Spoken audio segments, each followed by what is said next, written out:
قلوت قبنا ماي وحلي فتحنا صرنا لبل يما صرنا لبل يقنا قلتي سينو كنت كليب تعزاندي ويل رزاق المغرع داندي نعمل سينا لي عيشاندي تكليب تحساندي مغرح كي دوكاندي عادات كلهم فتك وروم ووردي كسكس ومرقدي كلهم ودي كلهم قطاين تقري وبلاين تقري وبلاين تقري وبلاين دليل برا برا قول يا وجه فرا الهدي بدا مرة والساررة كلهم قطاين تقري وبلاين تقري وبلاين وبلاين تاريان كارامغا وينك الامورة لا نرقول يتنوقن فتنا سولا لا لي ولا يجارد عنا سورة فتنوي نسولا جارد عنا سورة اللي ولو تقليد تحسان اللي ولو ما ريحكي دوكشان لا لي ولا مولاي من فتنا لي ولا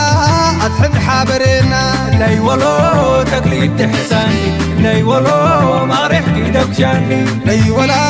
حونا وقوارنا لي ولا منتو فناتنا لا لي ولا لنا لا لي ولا لنا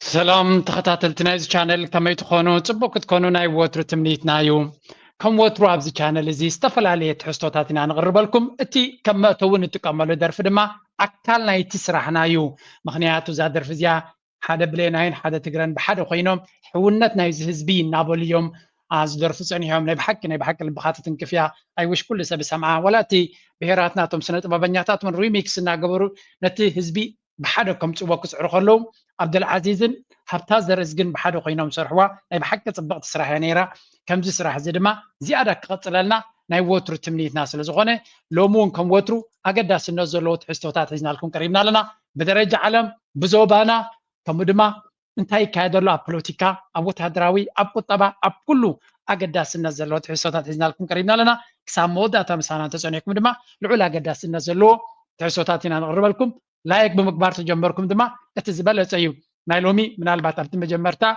اون لبوانا يتزغبرو زلخو درو اقديمه سلا زلخو مخنياتو حدنت اذا channel ازيا اب حدنت زتكور سراح زياده بزحيه لك سرحالو مخانا بتدغاغامي كنصرفتو it's all about unity زبيرترا وحدن بركوتن كاونت خوينو حدنت كل وك خلالو انداتسيل وحسنت ناي قصالنا ناي تزبن ناي تاغر لما اب حدنتنا يزمركوس اب حصينا يمركوس اب مريت يمركوس اب بحرا يمركوس ولا اب وتهدرات يمركوس اب حدنتنا يتزبي يزمركوس حدنت لك سراويت تجبركا عو تخون قطبا تفتنكا بركو تخون نابلنا نايلو مارستي بزخن جمرينا مغنياتو زبنو زبن مش نخار سلو زخونه بقطبا بوتهدرا بقول خنرينا دونالد ترامب بزح معبالتات كجبر جميرلو مجمريا جن بماكلاي مبراق كجمر كفتنيه because سبتعمي مسانا زخيت كنتا سلزلو Assad is serious past. The future could be dominated by the HTS, Hayat Tahrir al-Sham, terrorists until November this year, now the rulers of Syria. HTS led the lightning offensive that ousted Bashar al-Assad. They have appointed an interim leader now. Clearly they see themselves as rulers in waiting. And guess what? The world doesn't seem to have a problem with that. Let me show you some pictures from Sunday. That's a United Nations official with the leader of HTS, Abu Muhammad al-Julani, the HTS leader. انتي بارادوكس ويون حدا تجمعت ليش نخنبلو ولا انت خنبلو اقاتي من مسلكم امونغو قبرش برايلهم زصوعو ودبن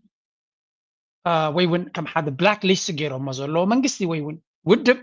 مسون كسرحو يو ان يكون اوروبا حبرت امريكا كلاتهم كندي غزي وزلو مسكه ناي معلتات ناي سومنات حتى مغنياتو نربحهم تسالت تقينكا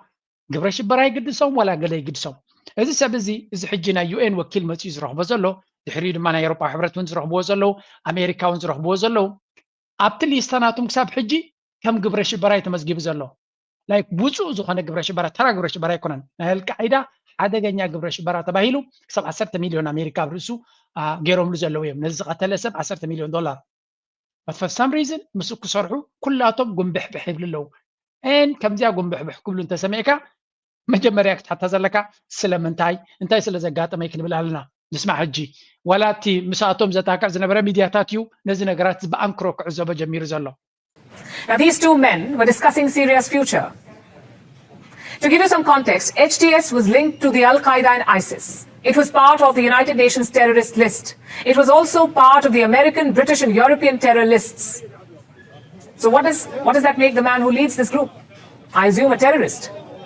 But the world doesn't seem to think so. They're busy mainstreaming the HTS leadership. The UN has called for Syria's sanctions to be lifted. They're also looking at delisting HTS.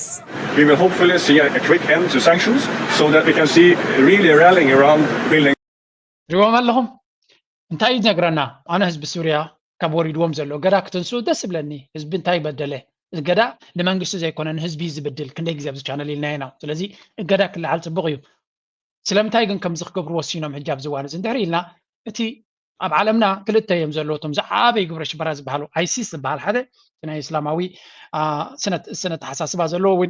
ኣኽራሪ መርገፂ ዘለዎ ካልኣይ ድማ ኣልቃዒዳ እዩ ክልተ እዚኦም ዳርጋ ኣብ ዝሓለፈ 10 ዓመት ኣሜሪካ ኣብ ርእሲ ነፍሲ ወከፍ ሰብ ከም ዝኣቱ ገይሮም ብሚድያ ገይሮም ማለት እዩ ናይ ክልቲኦም ምስ ክልቲኦም ዝሰርሕ ሰብ ስለ ዝኾነ እዚ መራሒ እዚ መሐመድ ጀላኒ ዝብልዎ ዘለዉ ናይዚ ኤፍቲኤስ ዝብልዎ ዘለዉ ሬበል ግሩፕ ኢሎም ባዕሎም ዘጠመቕዎ ሓደ ውድብ ኣይኮነን መዓት እዮም ኣብ ውሽጢ ዘለዉ ንኩላቶም ኣኪቦም እዚ ሽም እዚኦም ሂቦሞም ነዚ ሰብ እዚ ድማ መራሒ ክገብርዎ ይደልዩ ኣለዉ የጣቅዕሉ ኣለዉ ገለመለ በቃ ደድሕሪ ናኸዱ ይቐድሕዎ ኣለዉ ሕጂ ድማ ሕሉፍ ሓሊፎም ናይ ዩኤን ወከልቲ ናይ ኤውሮጳ ወከልቲ ናይ ኣሜሪካ ወከልቲ ክረኽቦ ጀሚሮም ኣለዉ ስለዚ እዚ ሰብ እዚ ንኣጀንዳ ናትና ክሰርሓልና ዝኽእል እዩ ዝብል እምነት ስለ ዘለዎም እዩ እዚ ኩሉ ታዲ ዝግበር ዘሎ ገምጥልዎ ኩሉ ስለምንታይ ኣብ ኤርትራ ዘሎ መርሕነት ይፀልእዎ ስለምንታይ ኣንፃር ፕሬዚደንት ኢሳያስ ንነዊሕ ክሰርሑ ክኢሎም ካብዚኦም ግብረ ሽበራ ዝበልዎም ንላዕሊ ስለ ዝሰርሐ ንዓለምና ስለ ዝበፅበፃ ኦፍኮርስ ናት ኢትስ ኣባውት ኢንትረስት እዚ ኣብዚ ቻነል ክነፅረልና ዝደሊ ዘለኹ ድማ ዓለምና ብኸመይ ከም ትሰርሕ ከምቲ ኣብ ሚድያ ዝብሉካ ዘለዉ ወይ እውን ሓደ ሓደ ብሃማት ንዑ ተኸቲሎም ከምዚ ስለ ዝኾነ ሱርያ ሎሚ ፅቡቅ ረኺባ ዲስ ሃዝ ናቲንግ ቱ ዱ ምስ ሲርያ እዚ ጉዳይ እዚ ብድሕሪ መጋረጃ መን ክረብሕ ይኽእል ኣብዚ ጉዳይ እዚ እምበር ህዝቢ ሲርያ ዳ እንታይ ምስ ረኸበ መንግስቲ የብሉ ሃገር የብሉ ኣብዚ እዋን እዚ ኢሎሞ ፖሊስ የለ ዋላ መንግስቲ የለ ዋላ ባንኪ የለ ኩሉ ነገር ይፈይል ገይሩ ዘሎ ነዚ ከም ብሓድሽ ክትውድበቱ ኮንካ ኣብ ውሽጢ እቲ ኤችቲኤስ ዝበሃል ዘሎ ነዚ መሐመድ ጀላኒ ክመፅእ ዘይደልይዎ ኣለዉ ስለዚ እዛ ሃገር እዚኣ እዚ ኩሉ ክሸፋፍንዎ ዝፍትኑ ዘለዉ ሓደ ዓብዪ ኣብ መንጎቶም ዕጡቃት ጉጅለ ክፍጠር ዝኽእል ፀገም ስለ ዘሎ ንዑ ንምሽፍፋን ዝግበር ዘሎ ሃታ ምዃኑ እዩ ኦኬ እስከ ንስማዕዮ ሌትስ ቢ ፖዚቲቭ ምናልባት ፅቡቅ ንክኸውን እዚኣ ክመልሰኩም እየ እዚ እቲ ካቨር ኣፕ እዩ ፅቡቅ ይግበር ከም ዘሎ እቶም ቀንዲ ስራሖም ዝሰርሑ ዘለዉ እንታይ ገብሩ ኣሎ ረእዩ Our top story tonight on Asia, more specifically, it's about Israel and Iran. Israel has dropped an earthquake bomb in Syria, as Iran is arousing fear with its secret ship and fighter jet. In fact, Israel's latest assault has sent shock waves, both literally and symbolically, across the region. So, እንታይ ብሎ እስራኤል ምንቅጥቃጥ ምድሪ ዝፈጠረ ቦምብ ደርቢያ ናበይ ኣብ ሱርያ ሱርያ ዳ ሕጂ ነው የኮነትን ነቲ ጨቋኒ መንግስቲ ዝበልዎ ውልቀ መላኺ ሰጉጎም መናፅነቶም ረኺቦም ነው እሱ ሓደ ፊልሚ ነይሩ እሱ ተወዲዩ ሰሙኑ ኣውፂሩ ለመረዲ ኦልሬዲ ሰሙኑ ሕሊፍሎ ግን ንእስራኤል ዘገድሳ ግን ስቲል ነዚ ሃገር እዚ ርሙስ ክኸውን ክኽእል ኣለዎ ውዱቕ ክኸውን ክኽእል ኣለዎ ምክንያቱ ብፍላይ ናይ በዓል ዒራቅ ናይ በዓል ሊብያ እስራኤል ኣብ ከይዳ ሰባ ከተስፍራ ይትኽእል እያ ነይራ ናይ ሱርያ ግን ፍልይ ዝበለ እዩ ሱርያ ዶብ ኣለዎ ቡጌሮም ክሰግሩ ክእሉ እዮም ሰጊሮም ድሮ ኣብቲ ውሽጢ ኣትዮም ኣለዉ ስለዚ ነቲ ቦታት ከም ድሌቶም ክወስድዎ ኮይኖም ሱርያ ዝበሃል ደጊሙ ከም ዘይትንስእ ገይሮም ከልምስዎ ክኽእሉ ኣለዎም በቲ ናይ ሚድያ ካቨር ይገብሩሎም ኣለዉ ነዚ መሐመድ ጀላኒ ዶ ገለገለ ዝብሉ ስለምንታይ ናብ እስራኤል ገጾም ከይጥምቱ ክንሕግዘካ ኢና መንግስቲ ክተክል ክንገብረልካ ኢና ገለገለ ኢሎም ከስድዕዎ እዮም በቲ ድማ እስራኤል ዘድልያ ምናልባት ተደይ ሰሪሑ ትስምምዓት ናቶም ኢላኻ እስራኤል ዘድልያ ኩሉ ትድብድብ ትጭፍጭፍ ኣላ ቀፂላ ድማ እንታይ ክትገብር እያ እዚ ምጭፍጫፍ ሓደ እዩ ቀፂላ ድማ ነቲ መሬት ሰትለርስ ናታቶም ህዝብናታ ናብቲ ሱርያ ገጾም ናብቲ ጎላን ሃይትስ ዝብልዎ ወይ እውን ኣኽራናት ናይ ጎላን ዝብልዎ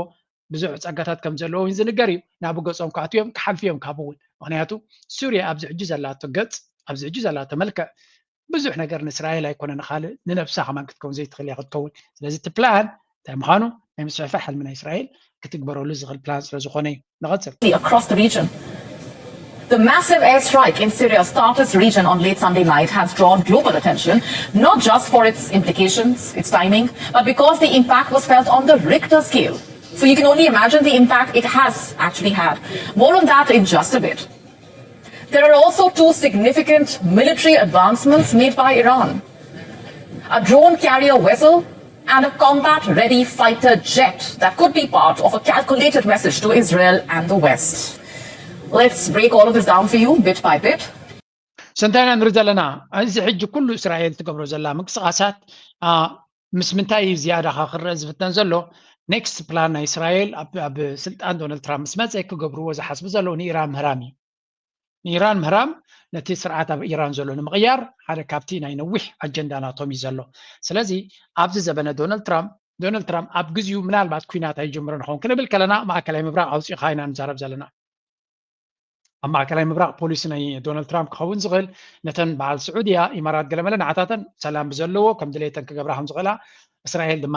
ለማንም ድሌታ ክትገብረሉ ትኽእል መንገዲ ወይ እውን መድረኽ ምፍጣር እዩ ኣብ ካልእ ዓለም ለውጢ ከምፅእ ይኸውን ናይ ኩናት ናይ ዩክሬን ተጠው የብለ ይኸውን ገለመለ ክንብል ንኽእል ኢና ኣብ ማእከላይ ምብራቅ ግን ዶናልድ ትራምፕ ነቲ ዘሎ ከጋድድ ጥራይ ዝኽእል ከጉድል ዝኽእል ፖሊሲ ክህልዎ ዝኽእል ዝብል እምነት የብለ ኢና ካብቲ ንሪኦ ዘለና ድሮ ኩነታት እውን ተስፋ ንክትገብር ዘገብር ኩነታት ኣይኮነን ዘሎ ሱርያ ኢቨን እቲ ፍላይት ገይሮም ንኢራን ክሓርሙ ከለዉ ሓደ ብድሆ ኮይንዎም ዝነበረ እቲ ኣብ ሱርያ ዝነበረ ኤር ዲፈንስ ሲስተም እዩ ስለዚ እቲ ኤር ዲፈንስ ሲስተም ዝኾነ ይኹን ሚሳይላት ናይ ሱርያ ዝበሃል ዓመት ክገብርዎ ኣለዎም ዝኾነ ብድሕሪ ሕጂ ክብገስ ዝኽእል ስትራቴጂካዊ ቦታታት ዝበለው ኢቨን እቲ ነዊሕ ኣኽራናት ዘለውን ክቋፀርዎ እዮም ዝደልዩ ዘለዉ ዝኾነ ይኹን ሪስክ ክገድፉ ይክእሉን እዮም እዚ ከዓ እቲ ሓደ ንኢራን ክሓርምዎ ዝሓስቡ ዘለዉ ፕላን ንምስትኽኻል ክኸውን ከሎ ክብሎ ከሎ በቲ ካልእ ድማ ሱርያ ኣብ ዝኾነ ግዜ ቁጠባ ኣረጋጊያ ከም ብሓድሽ ኣብ መወዳእታ ሱርያውያን እዞም ሕጂ ዕጡቃት ጉጅለ ንብሎም ዘለና ናይ ነዊሕ ፅልኢ ኣለዎም ናይ እስራኤል ምናልባት ሕጂ ስለዘይተዓመም እስራኤል ገለገለ ይብሉ ኣለዉ ግን ናይ እስራኤል ፅልኢ ክወፅሎም ከም ዘይክእል ይፈልጡ እዮም እስራኤላውያን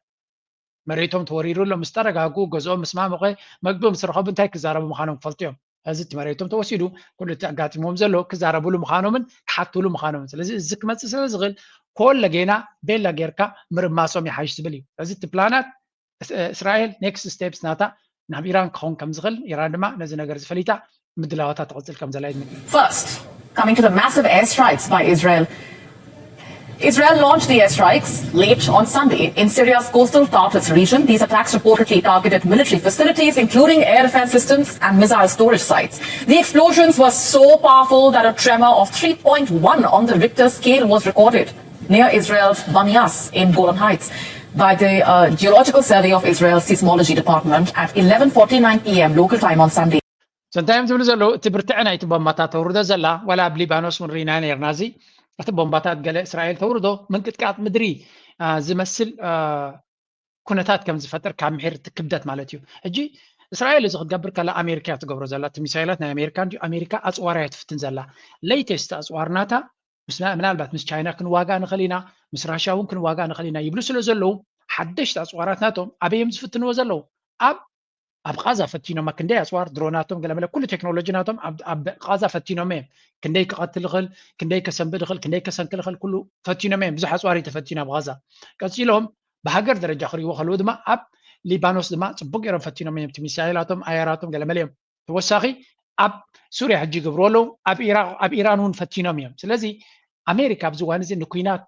ንዳሎ ኣለና ወይ እውን ኩናት ገለ ክብሉ ከለዉ ድሮ ኣብ ኩናት ይፍተኑ ከም ዘለዉ ካልእ ክፋል ናይቲ ኣፅዋርናቶም ነፈርቱ ዘይብሉ ግን ኣበይ ይፍትንዎ ኣለዉ ኣብ ዩክሬን ድማ ስለዚ ኣፅዋራቶም ኣብ ዓውደ ኩናት እናፈተኑ እዮም ዝኸዱ ዘለዉ እዚ ድማ ንበዓል ቻይና ዓብ ስጋኣት እዩ ዝፈጥረሎም በቲ ሓደ ትምህርቲ ሂቦም ኣሎ ኣሜሪካ እንታይ ክትገብር ከም ትኽእል ከመይ ዓይነት ጉዕዞ ከመይ ዓይነት ስጉምቲ ከመይ ዓይነት ሓይሊ ክትጥቀም ከም ትኽእል በቲ ካልእ ድማ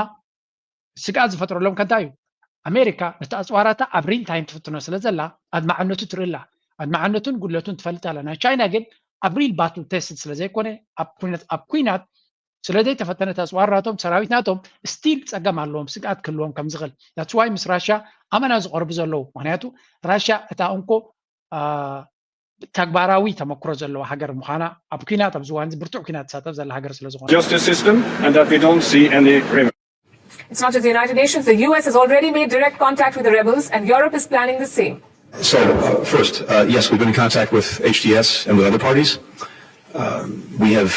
impressed upon everyone we've been in contact with the importance of helping find Austin Tice and bring him home.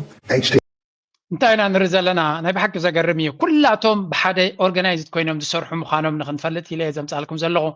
እስ ኩላቶም ነቲ ዕጡቕ ጉጅለ ነዝሬበል ዝብልዎ ዘለዎ ትማሊ ሊቃል በቃሉ ክሳብ ሎሚ ከም ግብረ ሽበራዊ ሓይሊ ከም ግብረ ሽበራ ኣብ ናቶም ሰነዳት ሰፊሩ ዘሎ ምስኡ ንክሰርሑ ክጎዩ ከለዉ እንታይ ዘርእየካ ረብሓ ክሳብ ክንደይ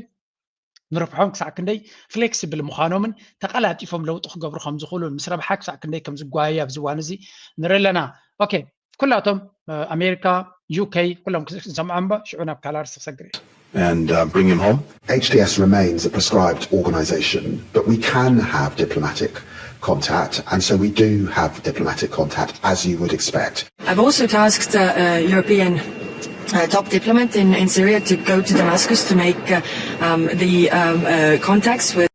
بحفش ድማ ብድሕሪ መጋረጃ ብርክብ ከም ዝሰርሑ እዚኦም ሰባት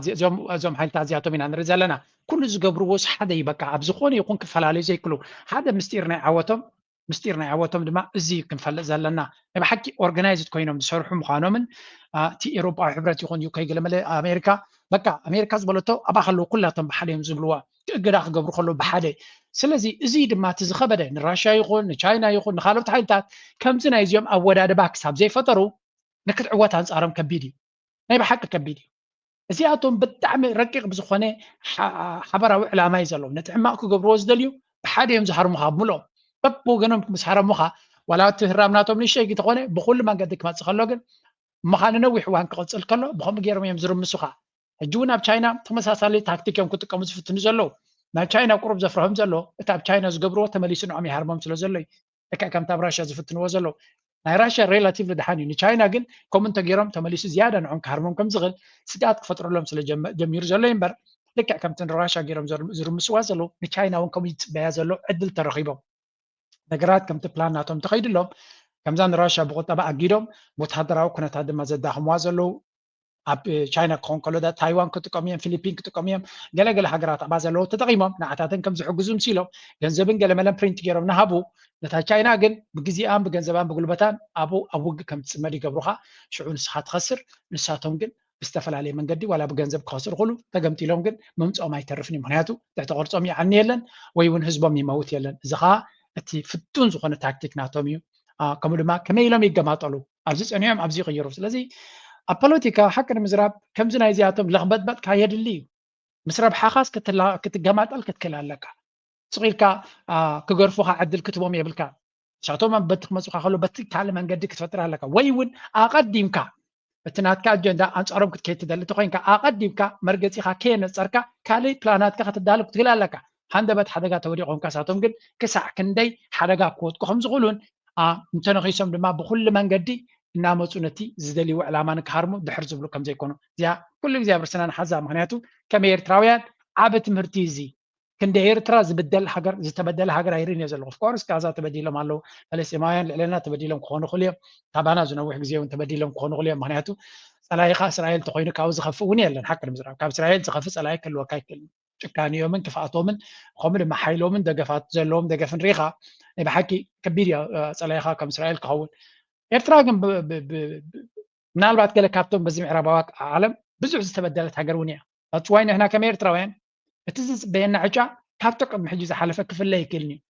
እሱ ምዃኑ ምስ ፈለጥካ ግን መጀመርያ ፀላኢኻ ከመይ ይሰርሕ እቲ ንዓኻ ክሃስየካ ዝደሊ እንታይ ይገብር እንታይ ስልትናቱ እንተፈሊጥካ ንዓኻ ዝያዳ ከርባሓካን ክጠቕመካን ይኽእል እዩ ንሳቶም ዕላማኦም ፈሊጦም ሰርሖም ንስኻኻ ክትነቅሕ ኣለካ How about that? HTS still remains on the terror list, yet these countries are all talking to them. Even Russia and Iran have reached out to the rebel leadership. They're talking about staunch allies of Assad. They fought the HTS on his behalf, but now they're busy talking to them. So I guess the question is obvious. What changed between November 2024 and December 2024? What is the difference? How did a terror group become mainstream? Well, the answer is simple. They captured power in Damascus. You see, all major players have stakes in Syria. The US has soldiers, Russia has ports and warships. ኣዴድ ኣብ መወዳእታ ረብሓ ክሳዕ ክንደይ ከም ዝቀያይሮም እዚኣ ርኢና ኣለና ሕጂ ናብ ቁጠባ ክሰግር እየ ምክንያቱ እዚ ኩነታት እዚ ርኢኻን ተዛሪብካን ዝውዳእ ኣርእስቲ እውን ስለ ዘይኮነ ኣም ጎና ጎ ቱ ዶናልድ ትራምፕ እስከ ዶናልድ ትራምፕ ለንቀነ ዝገብሮ ዘሎ ክንርኢ ብክልተ መንገዲ ክርዮ ስለ ዘለኹ እየ እቲ ናይ ዶናልድ ትራምፕ ዝገብሮ ዘሎ ብኩሉ መንገዲ ክርዮ ክንፍትን ኢና ብካናዳ ብኤውሮፓ ብኩሉ መጀመርያ ግን ዶናልድ ትራምፕ ኣብ ሃገሩ ዝገብሮ ዘሎ Later, if you'd like, I'm sure you might have one or two. I'd be shocked if you didn't. I'd be very impressed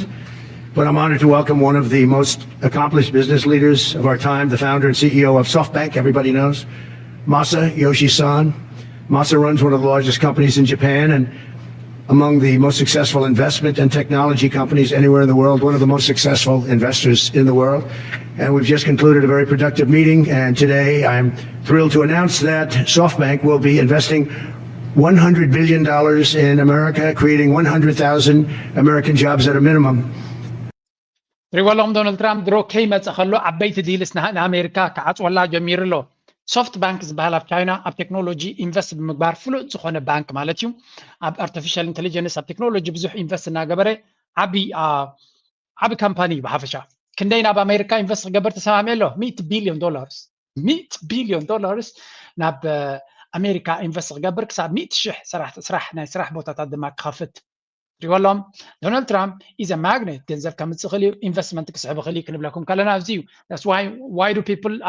Donald Trump follow قبر له because he guarantees success ويقول عود كم تسخل ديل كقبر كم تسخل سلزا أمنو ويو okay كل تناقر كريكم إيه إذا investment تملي صغريها كم يمكن البوليتيكا ومغالبة بأمريكا زلوا بزيا قداي زيا راي واسك. In their last weeks, the Biden administration is set to auction off sections of the border wall before President Trump takes office. Minimum opening bid starts at $5 for 20 tons of taxpayer-funded steel. Talk about a steal. William Lajeunesse has got the story in L.A. William, hello. Good morning, Bill. You know, this has been a debacle from the very beginning when President Biden says of steel being trucked away from the border. 20 tons. Sometimes بلوز الله بزي بتعمي زقربنا أمريكا قداي. جو بايدن ني أب يوكرين تراي كونه زقوايا زلك من دونالد ترامب أب سلطان ممتو نتوخينات قال نقدر نخجبري لحماق وسنة تدوس زلوا أوشت أمريكا خنتاي قريب له دونالد ترامب أبز حلفه 4 عامات معدره نتدوب ناتهم من دق جبروا لي يلو بحطين استسرها من دق جبروا لي نيريو جو بايدن دما أبتوا نت دونالد ترامب زي ودو حطين أبت بوتاتا تقميت نيرو حجي تمليسو كتقاملو مخانس لزفل زلو جو بايدن زغول دك سنيرو جدا جبر جميرو بحسور كشطو جميرو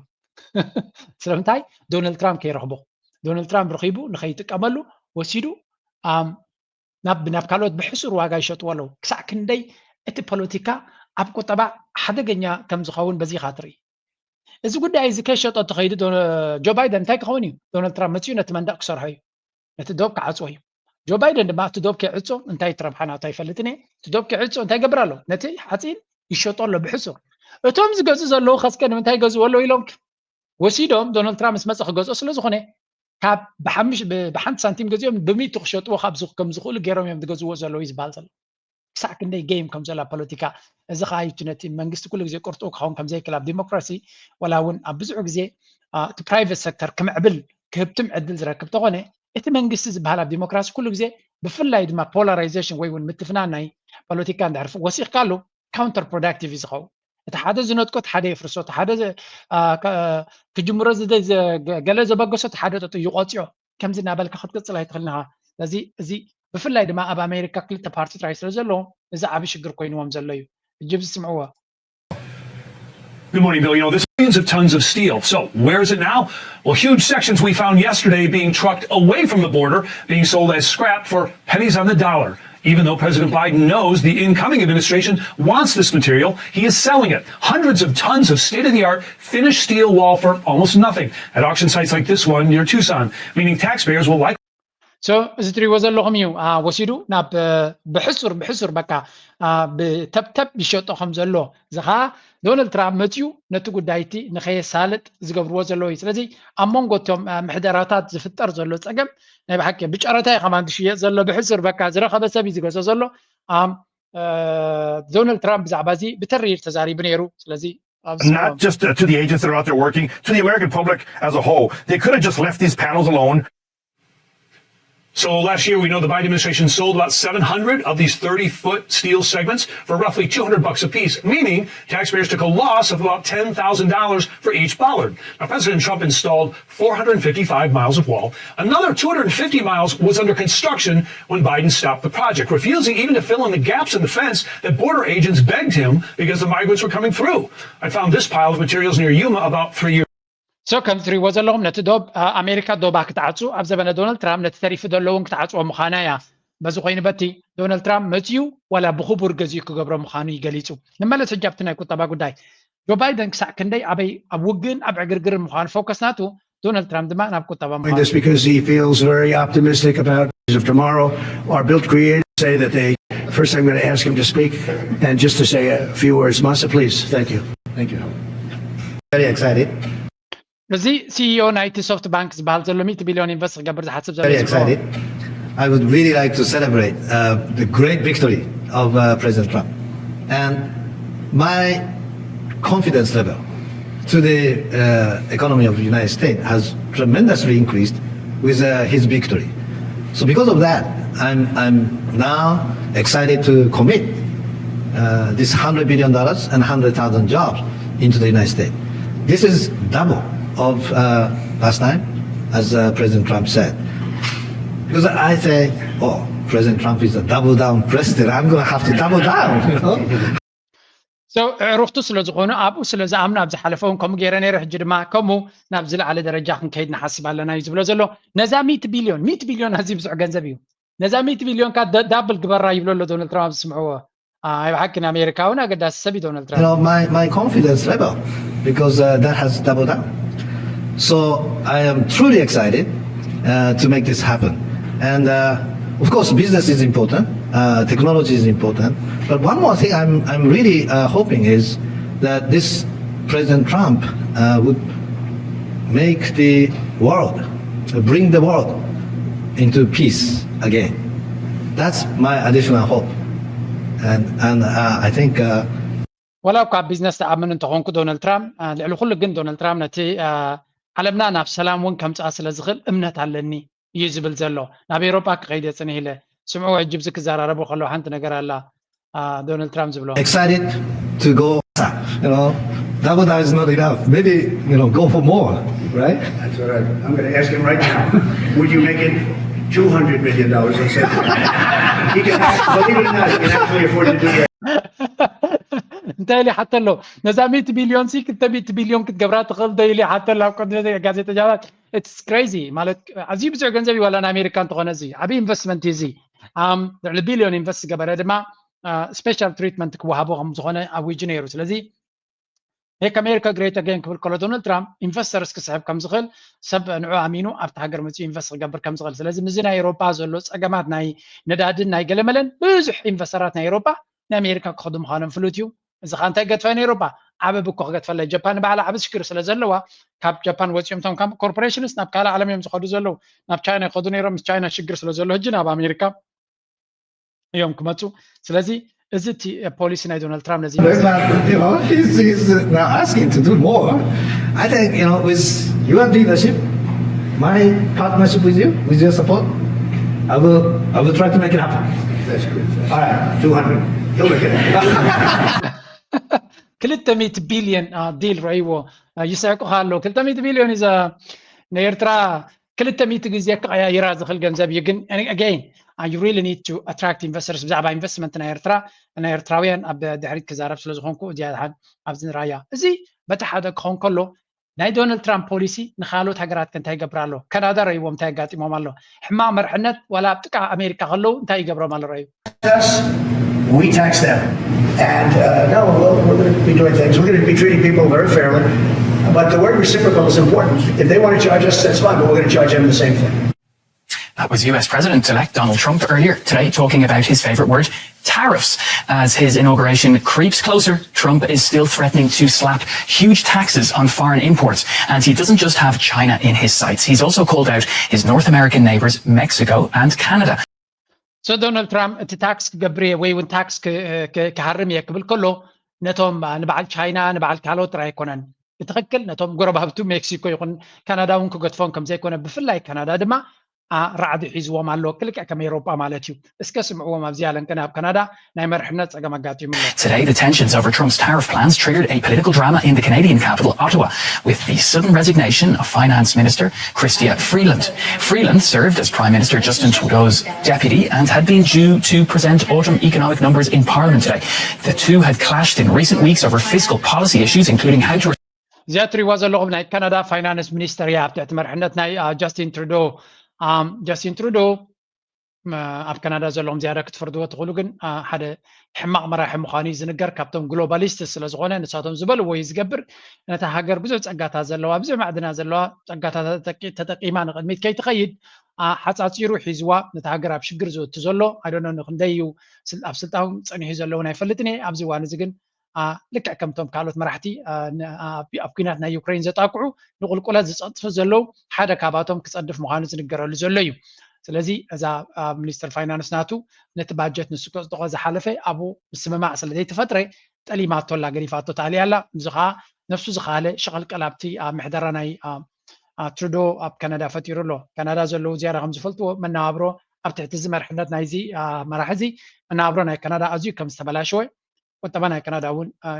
ሽሪንክ ከም ዝገበረ ከም ዝነኣሰ ካብ ናይ ኣሜሪካ ዓይነት ዕቤት ዝነበረ ቁጠባ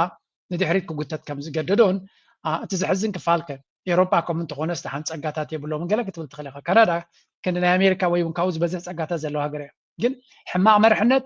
ኩሉ ግዜ እንታይ ፀጋ ኣለካ ካብ ዘየገድስ ድሕሪት ክጎተካ ከም ዝኽእል እያው ኣብነት እዮም ዝብልዎ ዘለዉ እዚ respond to the threat of higher tariffs by US President-elect Donald Trump. Well, last week, Freeland spoke out in favor. The States depends on us. And the reality is that Canada is by far the largest market for the United States. We are a larger export market for the US than China, Japan, the UK, and France combined.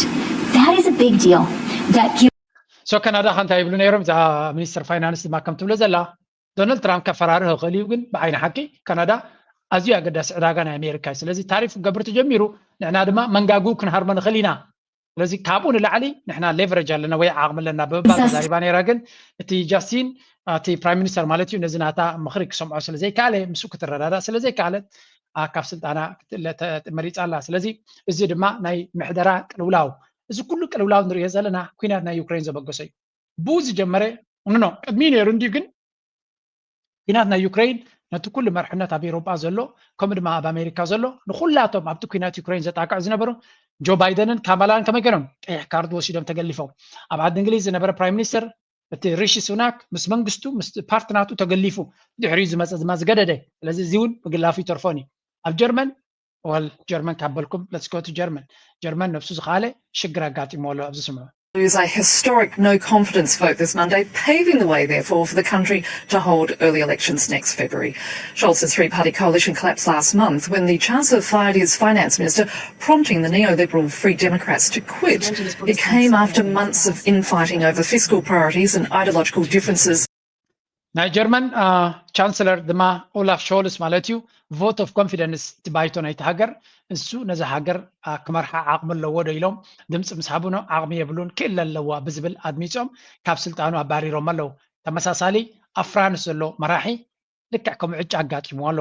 ክልተ ናይ ኤሮጳዊ ሕብረት ክቕልሳ ዝኽእል ሃገራት ዝበልናየን ከመን እየን ጀርመንን ፈረንሳይን ነይረን እታ ኣንቆሳሰይቶም ጥልያን እያ ጥልያን ስለምንታይ ከም ዝሓሸው እየ ዘየላ የማናይ ክንፊ ጣዕዊቱ ስለ ዘሎ የማናይ ክንፊ ናሽናሊስቲክ ኣተሓሳስባ ስለ ዘሎ ንጥልያን ከነቐድም ኢና ስለ ዝብሉ ጆርጆ ሜሎኒ ወላ እውን ከምቲ ዝበለቶን ዝፈከረቶን ትሰርሕ እንተዘየላ ጥልያን ፈርስት ኢላ ስለ ትኸይ ዘላ ፖለቲካዊ ርግኣት ዘለዋ ሳጥራ እያ ዘላ ኣብ ካልኦት ሃገራት ጀርመን ሕንፍሽፍሽ እዩ ዘሎ እቲ ናይ ፖለቲካ ኣብቲ ዝኸፍአ መድረኽ ፖለቲካዊ ሕንፍሽፍሽ ኣጋጢሞም ኣሎ ኣብ ኖርማል ቁጠባ ምቾት ከሎ ነገራት ኩሉ ፅቡቅ ከሎ ሕንፍሽፍሽ ተጋጢምካ ናይ ፖለቲካ ዳሓን ፀገም የብሉ ግዜ ወሲዱ ክለኸል እዩ ሎሚ ዘሎ ግን ኣዝዩ ቁርጡ ዝኾነ ምሕደራ ከለካ እውን በዳሂ ዝኾነ መድረኽ ኢና ዘለና ሓደ ኩናት ኣብ ኩናት እዮም ዘለዉ ኤሮጳ ኣብ ኩናት እያ ዘላ ጀርመን ዝርከባ ገንዘብ ኣብ ዩክሬን ኣሰዲ ዘላ እሱ ከይኣክል ናይ ቁጠባ ነብሱ ዝኸኣለ ክንድገቦ ዝኾነ ፀገም ኣጋጢሙ ኣሎ ንዕኡ ዝኣክል መርሕነት ዘልዮ ናድለዮም ከሎ ወላ እውን ሕማቕ መርሕነት ግን ኣብ ስርሑ ዘተኮረ መርሕነት ብዘይምርካባ ነቲ ዘሎ ሽግር መመሊሱ ከም ዝብእስ ዝገብሮ ዘሎ ኩነታት ኢና ንርኢ ዘለና ኦኬ listen now ናይ ጀርመን ፀገም ብጣዕሚ ሰፊሕ ምዃኑ እዩ ዝንገር ቢካዝ ሕጂ ዘጋጠመ ኣይኮነን እዚ መራሒ እዚ 3 ዓመት ገይሩሉ ኣብ ስልጣን ኣብተን 3 ዓመት ዝፀንሓ ድማ እታ ሃገር ዳርጋ ድከታ ፀጊባ ኣላ ብኩሉ መንገዲ ማለት እዩ unprecedented political instability. So just take us through what led to today's vote.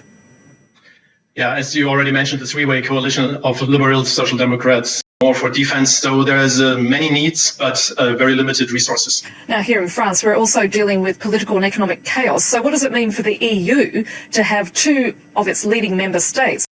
So ክልቲኦም ጀርመንን ፈረንሳን ኣገደስቲ ሃገራት ክንሰን ክልቲአን ናይ ሊደርሺፕ ናይ መርሕነት ቅልውላው ኣጋጢመን ኣሎ እንታይ ትርጉም ኣለዎ እዚ ትብለላ እስከ ስምዖ እዚኣ ዛነጥ እዚኣ ክሰምዕ ደለ ነይረ confronting such extraordinary turmoil. Yeah, there's a lack of leadership in the European Union, definitely, as we have seen,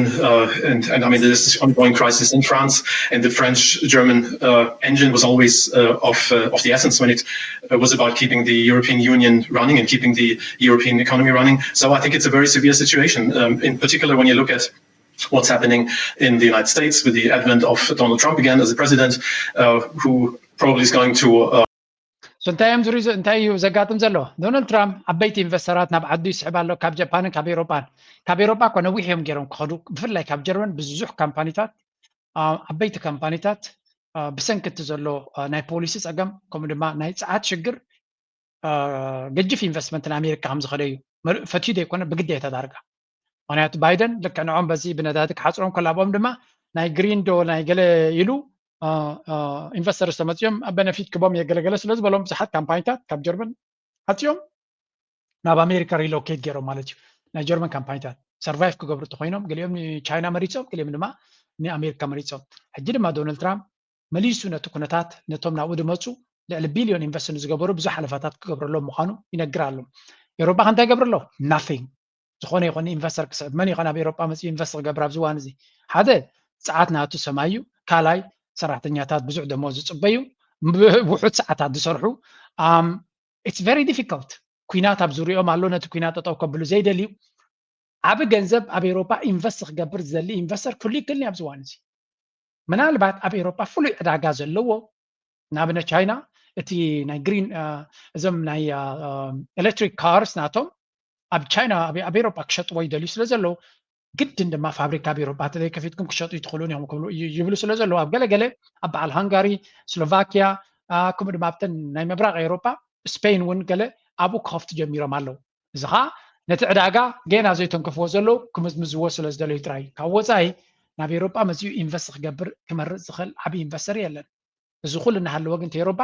ولا حنتي نزيك كنتات نكفتح زقبرو نجاريا. Table further demands and wants to have a Europe speaking with one voice, and which is needed actually to. AfD, this far-right party, is in second place, ahead of the SPD, which in some cases is even in fourth place. What does that tell you about where the country itself is headed? Well, it tells us that the German population is really unhappy with the political establishment, and it's a story that we've seen really all across Europe in recent years, and in the United States and other parts of the democratic world. In Germany, because of its history, እቲ ዘሎ ኩነታት ፓርቲታት ፖለቲካታት ክቀያየሩ ክትርኢ ከለኻ ኣብ ኤውሮፓ እንታይ መልእኽቲ ዘመሓላልፍ ንዝብል ህዝቢ ኤውሮፓ ሰልቺዎ ከም ዘሎ በቲ ኩናት እቲ ኣካይዳ ናይቲ ኤሊት ፖለቲካዊ ኤሊት ዝኸዶ ዘሎ መንገዲ ንህዝቢ ኤውሮፓ ከም ሰልቸዎን ካልእ መንገዲ ካልእ ምርጫ ካልእ መርሕነት ይደሊ ከም ዘሎን ስለዚ ኩላቶም ቶም መራሕቲ ከምዚ ኣብዚ ኩናት ናይ ዩክሬን ተኣሊኾም ኣብኡ ጥራይ ኣተኪሮም ዝኸዱ ዝነበሩ ቀይሕ ካርድ ካብ ሙሳድ ዓዲ ውዒሎም ኣይፈልጡን እዮም ናይ መወዳእቶም ድማ ሕጂ እዚ ንሪኦ ዘለና ኦላፍ ሾልዝ እዩ ቁጠባ ናይቲ ሃገር ተረሚሱላ ኣብ ዘሎ ዝግበር ነገር የለን which is really something to see a number that large. The economy, understandably, is also going to play a central role in this election come February. Absolutely. Germany has been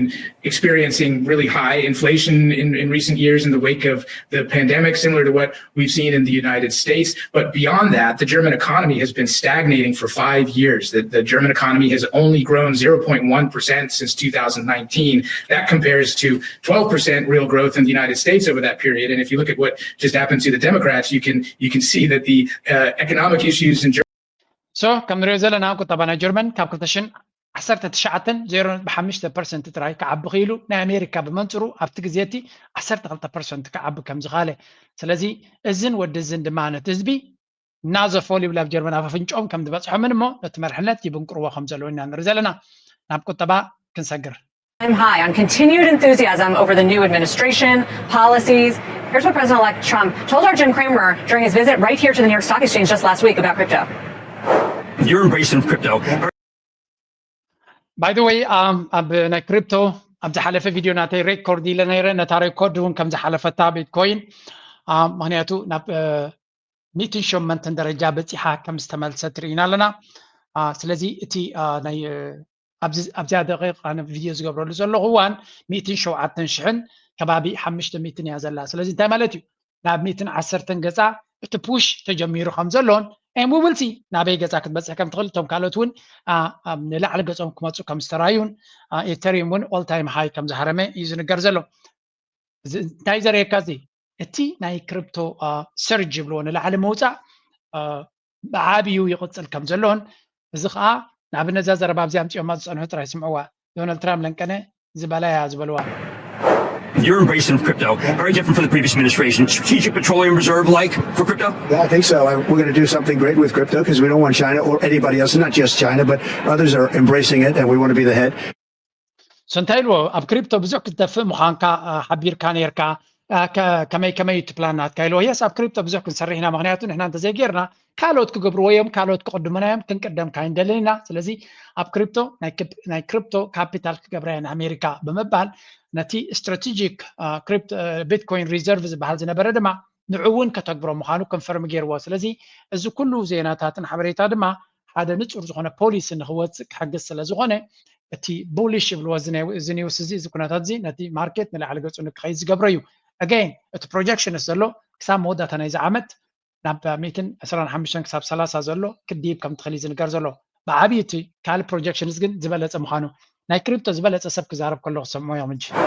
One big beneficiary of the Bitcoin rally has been MicroStrategy. The stock up more than 500% just this year. MicroStrategy will now be added to the Nasdaq 100 on December 23rd in its annual rebalancing. The company currently holds 439,000 Bitcoin after announcing another purchase.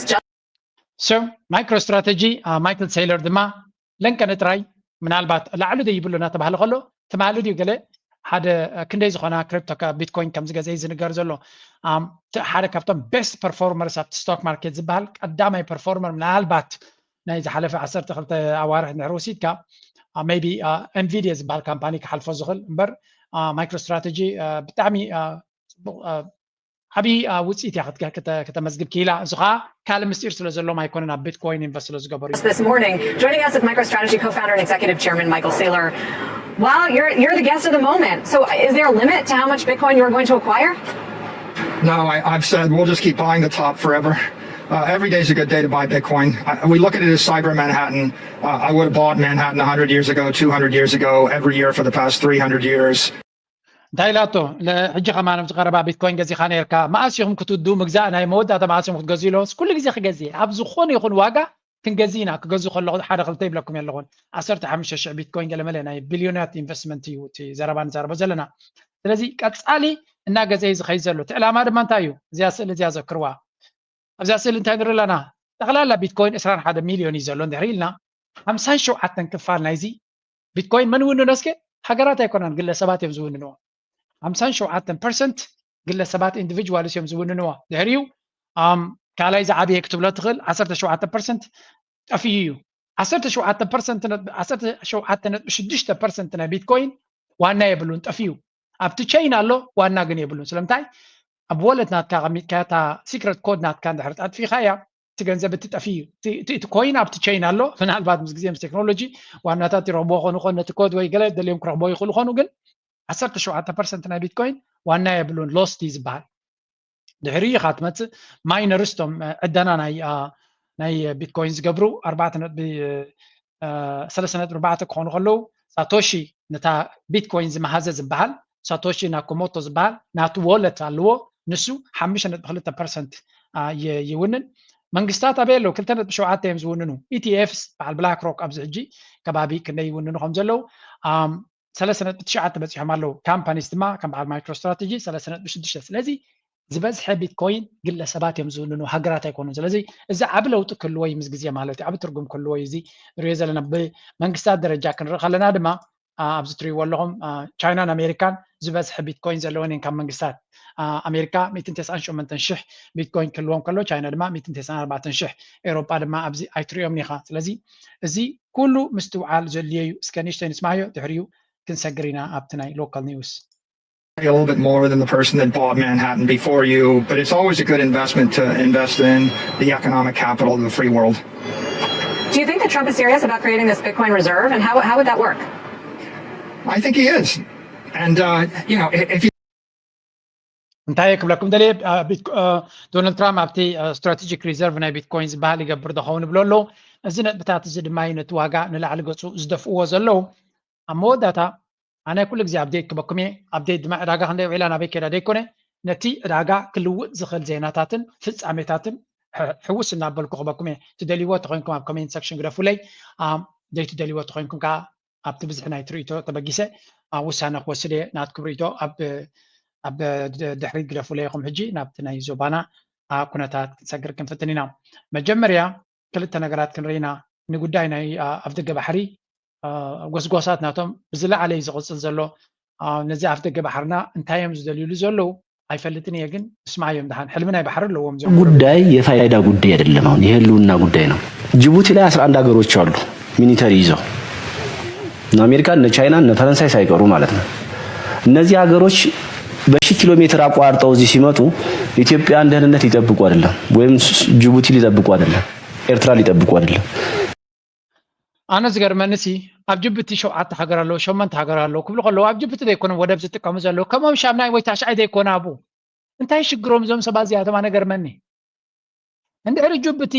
ካብ ርሑቕ ዝመጻ ባህሊ ማራዝ ኣትዋ ኮይነን ንስኻትኩም ድማ ኣብ ደገ ባሕር ቦቱ ትጥቀሙ እንተለኹም ገንዘብ ቢልዮን ንኸፍላ ኣለና ትብሉ ተኮይንኩም ካብ ጅቡቲ ባይ ዘ ወይ ጅቡቲ ገበላ ገራት ጻይታተሎም ዲያ ታጁራ ዝበሃል ወደብ ከም ድሌትኩም አልሚዕኩም ተጠቀሙላ ከም ናትኩም ጌርኩም ተጠቀሙላ ኢላቱ ልክ ነዚ ናይ ሶማሊላንድ ምስተፈራረሙ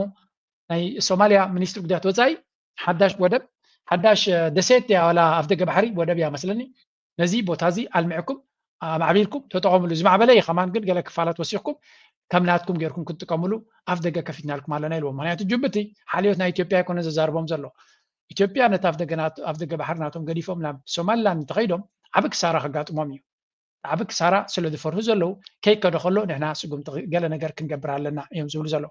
እዞም ሰባት እዚኣቶም ግን ሕስድና እዩ ዘይናትካ ምድላይ ስለ ዝኾነ ነዚ ዕድላት እዚ ንጅቡቲ ለንቀነ ወንቲ ሚኒስትር ጉዳያት ወፃኢ ናቶም ኣነፂርዋ ነይሩ ክሳብ ሕጂ መልሲ ተቐበልና ኣለና መልሲ ንፅበ ኣለና እንታይ እዮም ዝደልዩ ዘለው ንሳቶም ናይ ካልእ ብሓይሊ ወሪሮም ክወስዱ ዳ እምበር ከፊሎም ክጥቀሙ ከምቶም ኣቶም 7 ሃገራት መፅኦም ዘለው ከፊሎም ክጥቀሙ ዝደልዩ ይኮኑን ናቶም ጸጋታት ኣይኮነንሲ ሓመዶም ክቡኽ ኣይክሉን እዮም ወረግ ማይ ኣብ ዓዶም ሃሪሙ ውሕጅ ዝኸይድ ንዑ ጠጠው ከብሉ ዝደልዩሲ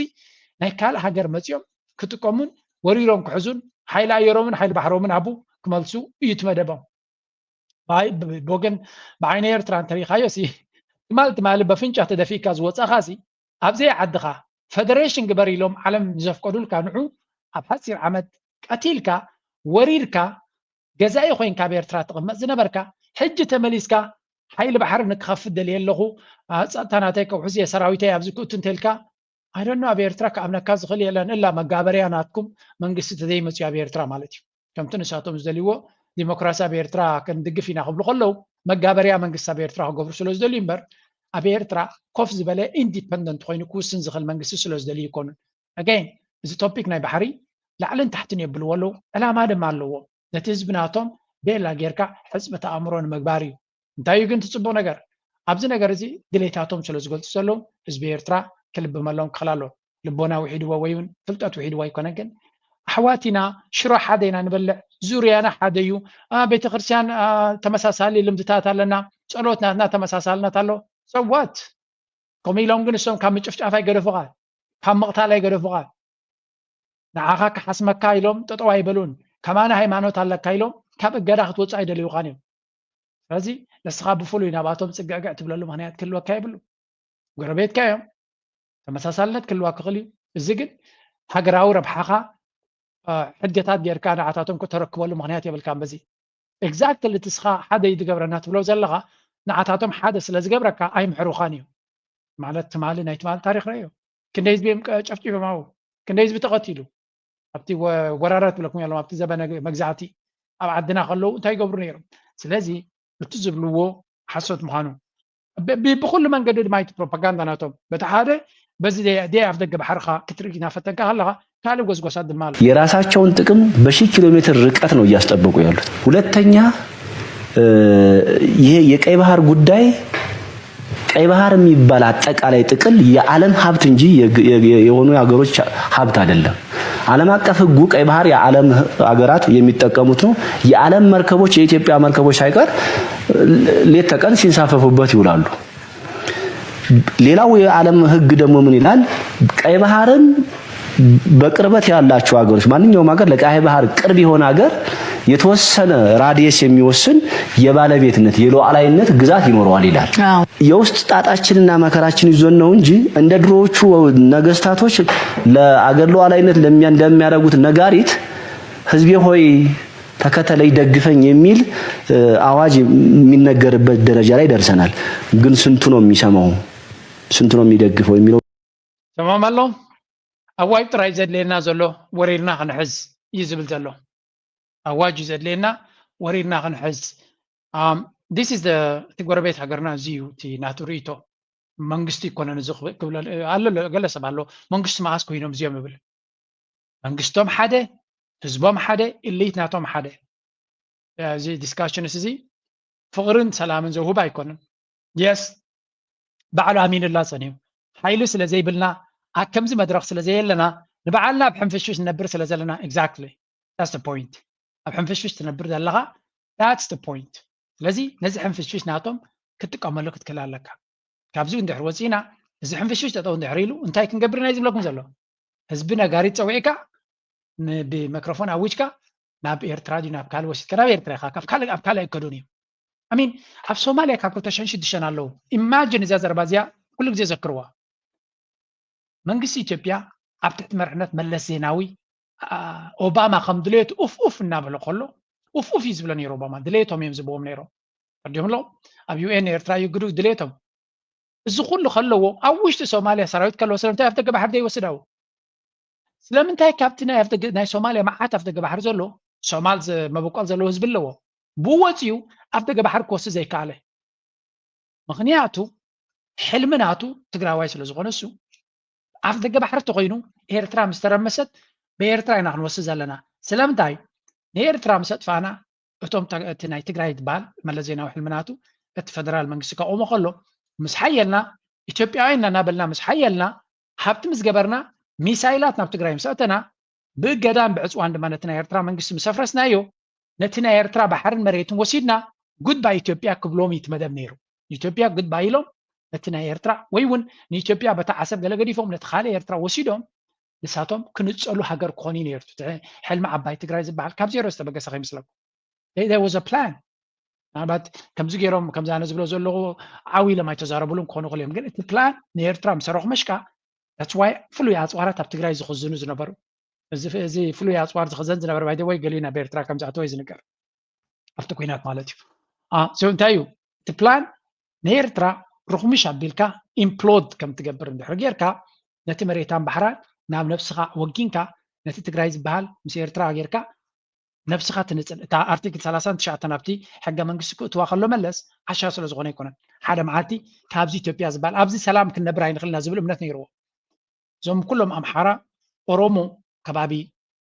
30% ኦሮሞ እንተር ኮይኑ 25% ኣምሓራ ብ5% ተጋሩ ክመሓደሩ ይክእሉን እዮም ስለዚ ዝኣኽለና ወሲድና ንዓድና ማዕቢልና ዝኣኽለና ወታደራዊ ዓቕሚ ምስ ሃነፅና ሽዑ ተበተን ትብላ እቲ ሃገር ንስኻ ድማ ንኤርትራ እንድሕሪ ስዒርካ ንኤርትራ ወሲድካ ትካረጅ ኣለዎም ካብኦም እዚ ነይሩ እቲ ፕላን ናቶም ግን ነዛ ኩላ ከየስለተ ስለ ዝተጠልመት ስለ ዝተወድዕ ዕድሚኡ ነዛ እናሓለመ ኸይዱ እቶም ድሕሪ ዝነበሩ ድማ ዛ ምኽሪ ነገሮም እታ ታክቲክ ኣይነገሮም እታ ፕላን ኣይነገሮም ኣይኮነን ነታ ንኢትዮጵያ ከብሉ እታ ትግራይ ትበሃል እውን ክቋፀርዋ ኣብ ዘይክእሉ ደረጃ በፂሖም ኣለዉ ፅኒሕልና ክንሪኦ ኢና ግን ኣገይን እቲ ፕላን ናቶም እዚ ዝመስል ኣልቲንክ እቲ መርሕነት ናይ ኤርትራ ብንፁር ዝኾነ ንኢትዮጵያ ከም ኢትዮጵያ ክሪኣ ክኽእል ኣሎ ከምቲ ኣብ ርእሶም ዘላት መርሕነት ፅቡቅ ዝኾነ ዝምድና ዘለዎ ሰላምን ርግኣትን ዘለዎ ቁጠባዊ ኢንቴግሬሽን ዘለዎ እቲ ሕልምታት ናይቲ መንግስቲ ኤርትራ ካሊእ እዩ እቲ ዞባቲ እቲ ሪያሊትን ከምኡ ይኮነን እቲ ክውንነት ከምኡ ይኮነን ንስኻ ከምኡ ትሓስብ ትኽእል ኢኻ ንሳቶም ግን ከምኡ ክሓስቡ ድሌት የብሎም ምሳኻ ኢንቴግሬት ተገይሮም ንዓኻ ክውሕጡኻ ስለ ዝደሊ ጥራይ እምበር እንካን ሃባን ኢሎም ክዓብዩ ስለ ዝደሊ ይኮኑን ተዘየለ ምስቶም ካልኦት እውን ከምኡ ገበሩ ነይሮም ኣይገብሩን እዮም እቶም ካልኦት እውን እኮ እናፋጠጡሎም እዮም ዝነብሩ ዘለዉ እዚ ኣገይን ኣብ ኤርትራ ዘለዎም ኣጠማምታ ንፁር ክኾነና ይግባእ ሕጂ በዚ ብፖለቲካ እናቀስቀሱ ከለዉ ኣብዚ ኸባረ ከም ሓለይቱ ኮይኖም መፂኦም ከዓ ክዛረቡ ከለዉ ከዓ ክንሰሚዕና እቲ ሓልዮት ኣይሳቶም ሓለይቲ ንኤርትራሲ ሓልዮት ተዘልዋ ኢሎም ክዛረቡ ስምዑ ለኛ ቢሰጠን አይከፋም። የወንድምነት የእህትነት የህዝብነት ምናምን ምክር ነው። ግን ከጀርባው ምን አለ? ቅድም አሁን አንተ ያልከው ነገር ማለት ነው።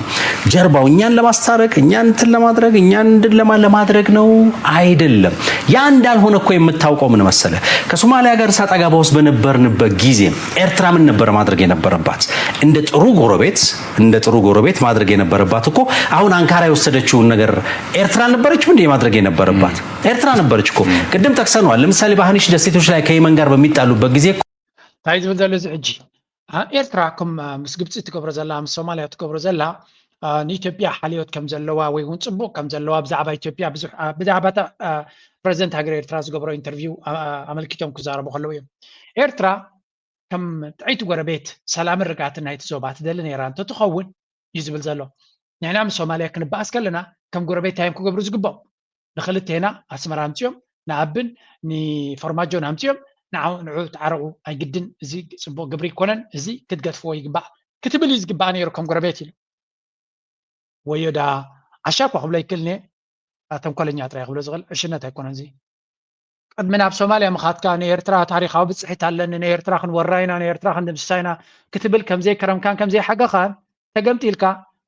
ንኤርትራ ድዩ ክወርር ኢሉ ሰብ ዓለም ምሉና ተፀበየካ ከሎ በቲ ዘረቦም ማለት እዩ ማለት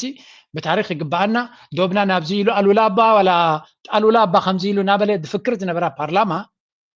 ኣብ ብሕቡ ኣኼባታት ድማ ከምዚ ኢሉ ናበሉ ባዕሎም ደውፅዎ ዝነበሩ ስለደይ ተባህለ ይኮነ ደይ መደይ ኢሎም ዘውፅዎ ነይሮም ንኤርትራ ሓንሳብ መቃቂለ ከብላይ ሓንሳብ ከም ዝገብረ ናበለ ዝፍክር ዝነበረ ሽዑ ሃንደበት ንሶማሊላንድ ምስ ገበረ እሞ ሕጂ ተመሊሳ ኤርትራ ስንዓ ቅድሚ ሕጂ ምስ ሶማሊላንድ ኮይና ሓደ ሽርክነት ሓደ ክዳን ዝገበርዎ ሳበይ ደበፅሒ እዩ ኣይኮነን ሎሚ ምስ ሶማልያ ተባይስካስ ኣብዚያ ዘረባ ስምዑ እዚያ ጥራይ ስምዑ ድሕሪኡ እቲ ኣጠላላም ናቶም ንኽርዳእና እንደተጀመረ ከቲፒኤልኤፍ ጋራ የኤርትራ መንግስት ከኢትዮጵያን ባይደግፍ ኖሮ ለራሳቸው ኢንትረስት አላቸው። የኢትዮጵያ መንግስት የደገፉበት ቲፒኤልኤፍ ማጥፋት ይፈልጉ ነበር። እሱ ምንም እንትን የሚል አይደለም። ሆኖም ግን የኤርትራ መንግስት ባይደግፍ ኖሮ ጦርነት ውስጥ ባይገባ ኖሮ ዛሬ አብይ የሚባል መሪ አይኖረንም ነበረ። that's very clear. ሰሚዕኩሞ ዶ? ኣብቲ ኩናት ናይ ትግራይ ዝተገበረ ሻዕብያ ስለምንታይ ኣትዩ ንኣቢ ንምድሓን መንግስቲ ኢትዮጵያ ንምድሓን ጥራይ ኣይኮነን ናቶም ዕላማ ነይርዎም ናቶም ፀላኢ ነይርዎም ናቶም ስትራቴጂ ነይሮም እዚ ዲስከስ ዝግብር ኣይኮነን እንተዘይኣትዉ ግን ኢድና ነገርናን ክንሕዚና ኢሎም እንተዝገድፍዎ ነይሮም ኣቢ ዝበሃል መራሒ ሎሚ ኣብ ኣዲስ ኣበባ ኣማይ ሃለወን ኣማይ ነበረን ነይሩ እዩ ዝብሎም ዘሎ እዚ ዶክተር ዮናስ ብሩይ ዝበሃል ናይ ኣምሓራ ለይቲ ምሁር እዩ በተደጋጋሚ እንሪዮ ዘለና ትማሊ ካብ ሞት ዘድሓነካ ክትጠልም ድሕሪ ዘይበልካሲ በዓልካ ዓንዲርካ ዝገበርካዮ ልውላውነት ናይቲ ጎረቤትካ ክትደፍር እናወሰንካ ከለካ ኤርትራ ንዓቲ ዓረቕ ትብለካ ምክንያት የለን ቅድሚ ናብ ሶማሊላንድ ምኻትካ ድማ መብዛሕቶም ንኤርትራ ክኸይድ ዝኽእል ዝብል ክኢላታት ወላ እቶም ምዕራባውያን 10 ግዜ ምስ ኤርትራ ገለ ክገብር ክእል በዓል ብሉምበርግ ዶ ወላ በዓል ኢኮኖሚስቶም ከምኡ እናበሉ ነቲ ኩናት ዝጉስጉስ ኣርቲክልስ ቀፃልዮም እዩ ዘዝንቡ ነይሮም ስለዚ ኤርትራ መፅያ ክትዓርቀካ እንታይ ስለ ዝኾንካ ክትዓርቀካ ትኽእል ክትዕረቕ ስለ መዓዝ ተጋጊኻ ክትዓርቀካ ደይ መደልካ ከተበላሹ ኢልካ ትገብር ከም ዘለካ they know it ስለዚ ኣብዚ ጉዳይ እዚ ድማ ኢድና ንሶማልያ ድማ መራሒ መፅዩ ነፍሱ ሓግዙኒ ምስ በሎ ኦኬ ዝከኣለና ክንገብረልካ ኢና ኢሎም እምበር ንኢትዮጵያ ውረር ንሕና ኣብ ጎንካ ኣለና ጆኻ ዝብል ፓብሊክ ዝኾነ ይኹን ዝሃብዎ ሓበሬታ ይኹን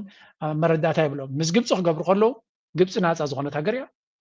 ኤርትራ ሉላዊት ሃገር እያ ሶማልያ ሉላዊት ሃገር እያ ምስ ደለይዎ ሃገር ክዳን ክገብሩ ኩሉ ንኤርትራ ይዝምልከት ንኢትዮጵያ ይምልከትን እዩ ስለዚ ኩሉ እቲ ሓሳባት ናቶም ናበይ ገፁ ዝኸደ ምዃኑ ባዕሎም ከዓ ጣዕሳታት ክስምዖም ጀሚሩ ኣሎ ኣብዚ ንኣብነት ዝገበርዎ ክጠዓሱ ከለዉ ስምዕዎ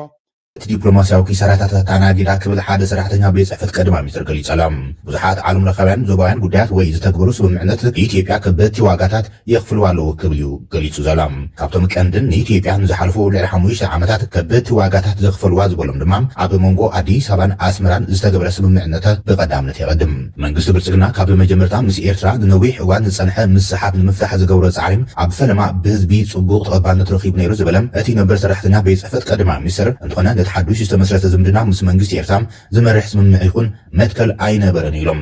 ካብዚ ሓሊፉ ንኣተግባብራ ውሳነ ኮሚሽን ዶብ አልጀርስ ብዝምልከት ሩቅ ሀሳቢ ሆነው የተነሱት ግብጾች ቅርብ አዳሪ ለመሆን በቅተዋል። ፈጽሞ ባልጠበቁት ሁኔታ የኢትዮ ሶማሊያ ውጥረት ድንገት መሃል መንገድ ላይ ቅንጥስ ብሎባቸዋል። ይህን ያደረጉት ደግሞ የቱርኩ ፕሬዝዳንት ረሲፕ ጣይብ ኤርዶሃን ናቸው። ግብጽ ከኢትዮ ሶማሊያ ውጥረት ጋር በተያያዘ አስመራ ላይ መክራ በርካታ የጦር መሳሪያዎቿን ከካይሮ አጓጉዛ ለሶማሊያ ያቀበላም ነበር። ከዚህ ባለፈ ከሳምንት በኋላ ወደ ሶማሊያ ጦሬን አስገቡልኝ፣ እስከዚያው ባለ ጊዜ ውስጥ ደግሞ የኢትዮጵያን ጦር አስወጡልኝ ስትልም ቀጭን ትዕዛዝ አስተላልፋ ነበር። የሶማሊያው ፕሬዝዳንት ሐሰን ሼክ መሐመድ በሶማሊያ የሚገኘውን የኢትዮጵያ ጦር ማስወጣት የግብጽን ትዕዛዝ ለመፈጸም ደፋ ቀና እያሉ ከርመዋል። ከዩጋንዳ እስከ ጅቡቲ ከዚያም እስከ ኬንያ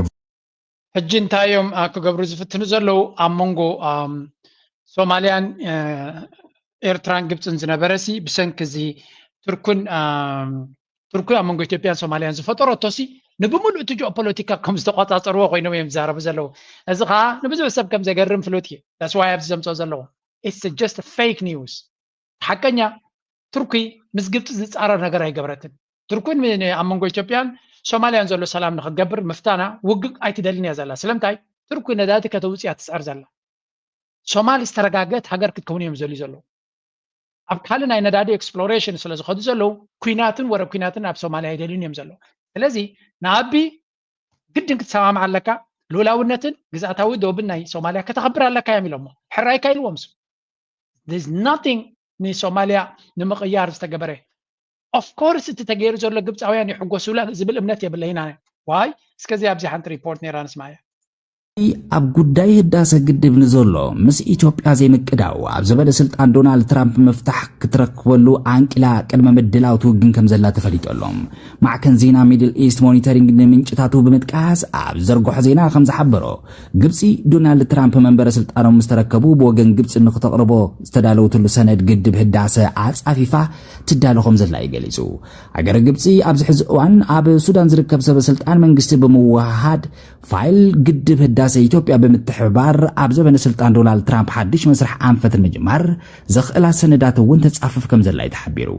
ንኣል ዓረብ አልጀዲድ ንዘዛረቡ ምንጭታት ድማ ግብፂ ብምጥቃስ ማዕከን ዜና ሚድል ኢስት ሞኒተሪንግ ከም ዝሓበሮም ኣብ ግብፂ ኣብ ሚኒስትሪ መስኖ ዝርከቡ ሓለፍቲ ቴክኒካዊ ሓለፍቲ ኢትዮጵያ ብምኽንያት ህንፀት ግድብ ህዳሴ ኣብ ልዕሊ ግብፂ ዘውረደቶ ሓስያን መጠን ናይቲ ዝወረደ ዝበለቶም ጉድዓት ዝምልከት ሰነዳት ከዘምኑ ትእዛዝ በፂሕዎም ይስርሑ ከም ዘለዉ ኣፍሊጡ። ኣብዚ ሕዚ እዋን ግብፂ ንፕሬዚደንት ዶናልድ ትራምፕ ዝቐርብ ሰነድ ብደረጃ ሚኒስትራት ልምዓት መስኖ ግብፅን ሱዳንን ንቴክኒካዊ መግለፂኡ ድማ ብሓባር ድሕሪ ምዝታይን ይጻፈፍን ይዳሎን ከም ዘሎ ዝሓበረት ማዕከን ዜና ግድብ ህዳሴ ከም ውፅኢቱ ክፈጥሮን ዝኽእል ቀለውላው ትኹረት ዝገበረ ከም ዝኾነ እውን ወሲኹ ገሊጹ ኣሎ። ኣብ ዝሓለፉ 4 ዓመታት ናብ ጽላታት ምፅራይ ጨው ማይ ዘቕንዐ ፋይናንሳዊ ምምዳብ ዝኾነሉ ምኽንያት ድማ ንምምሕዳር ትራምፕ ዘቕርቦ ኩሉ መዳዊ ፋይል ምድላው በደረጃ ሚኒስትራት መስኖን ጉዳያት ወፃእን ምስ ሱዳን ዝካየድ ኣገባባ ቴክኒካዊ ፖለቲካዊ ምምኽኻር ድሕሪ ምንቅስቓስ እዩ።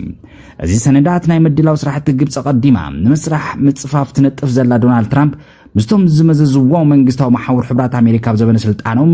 ኣብ ጉዳይ ግድብ ህዳሴ ግብፅን ሱዳንን ምስ ኢትዮጵያ ኣብ ዘይስማዕምዕሉ ጉዳይ መፍትሒ ምቕማጥ ካብ መንጎ ቀዳምነት ተዋሂቦም ዝሰርሑ ስራሕቲ ሓደ ምዃኑ ቃል ምእታዎም እውን ስዒቡ እዩ ክብል ወሲኹ ገሊጹ ኣሎ። ዝጸብጻብ ሃገራት ግብፅን ሱዳንን ኢትዮጵያን ግድብ ህዳሴ ኣብ መወዳእታ 2010 ዶናልድ ትራምፕ መንበረ ስልጣኖም ኦኬ እንታይ ኢና ንርኢ ዘለና this is ሓደ ካብቲ ትፅቢት ዝግበረሉ ዘሎ ጉዳይ እዩ። ንሱ ድማ ግብፂ ኣብ ምምፃእ ናይ ዶናልድ ትራምፕ ዓቢ ፕላን ከም ዘለዋ ኣገዳሲ ፕላን ክህልዋ ከም ዝኽእል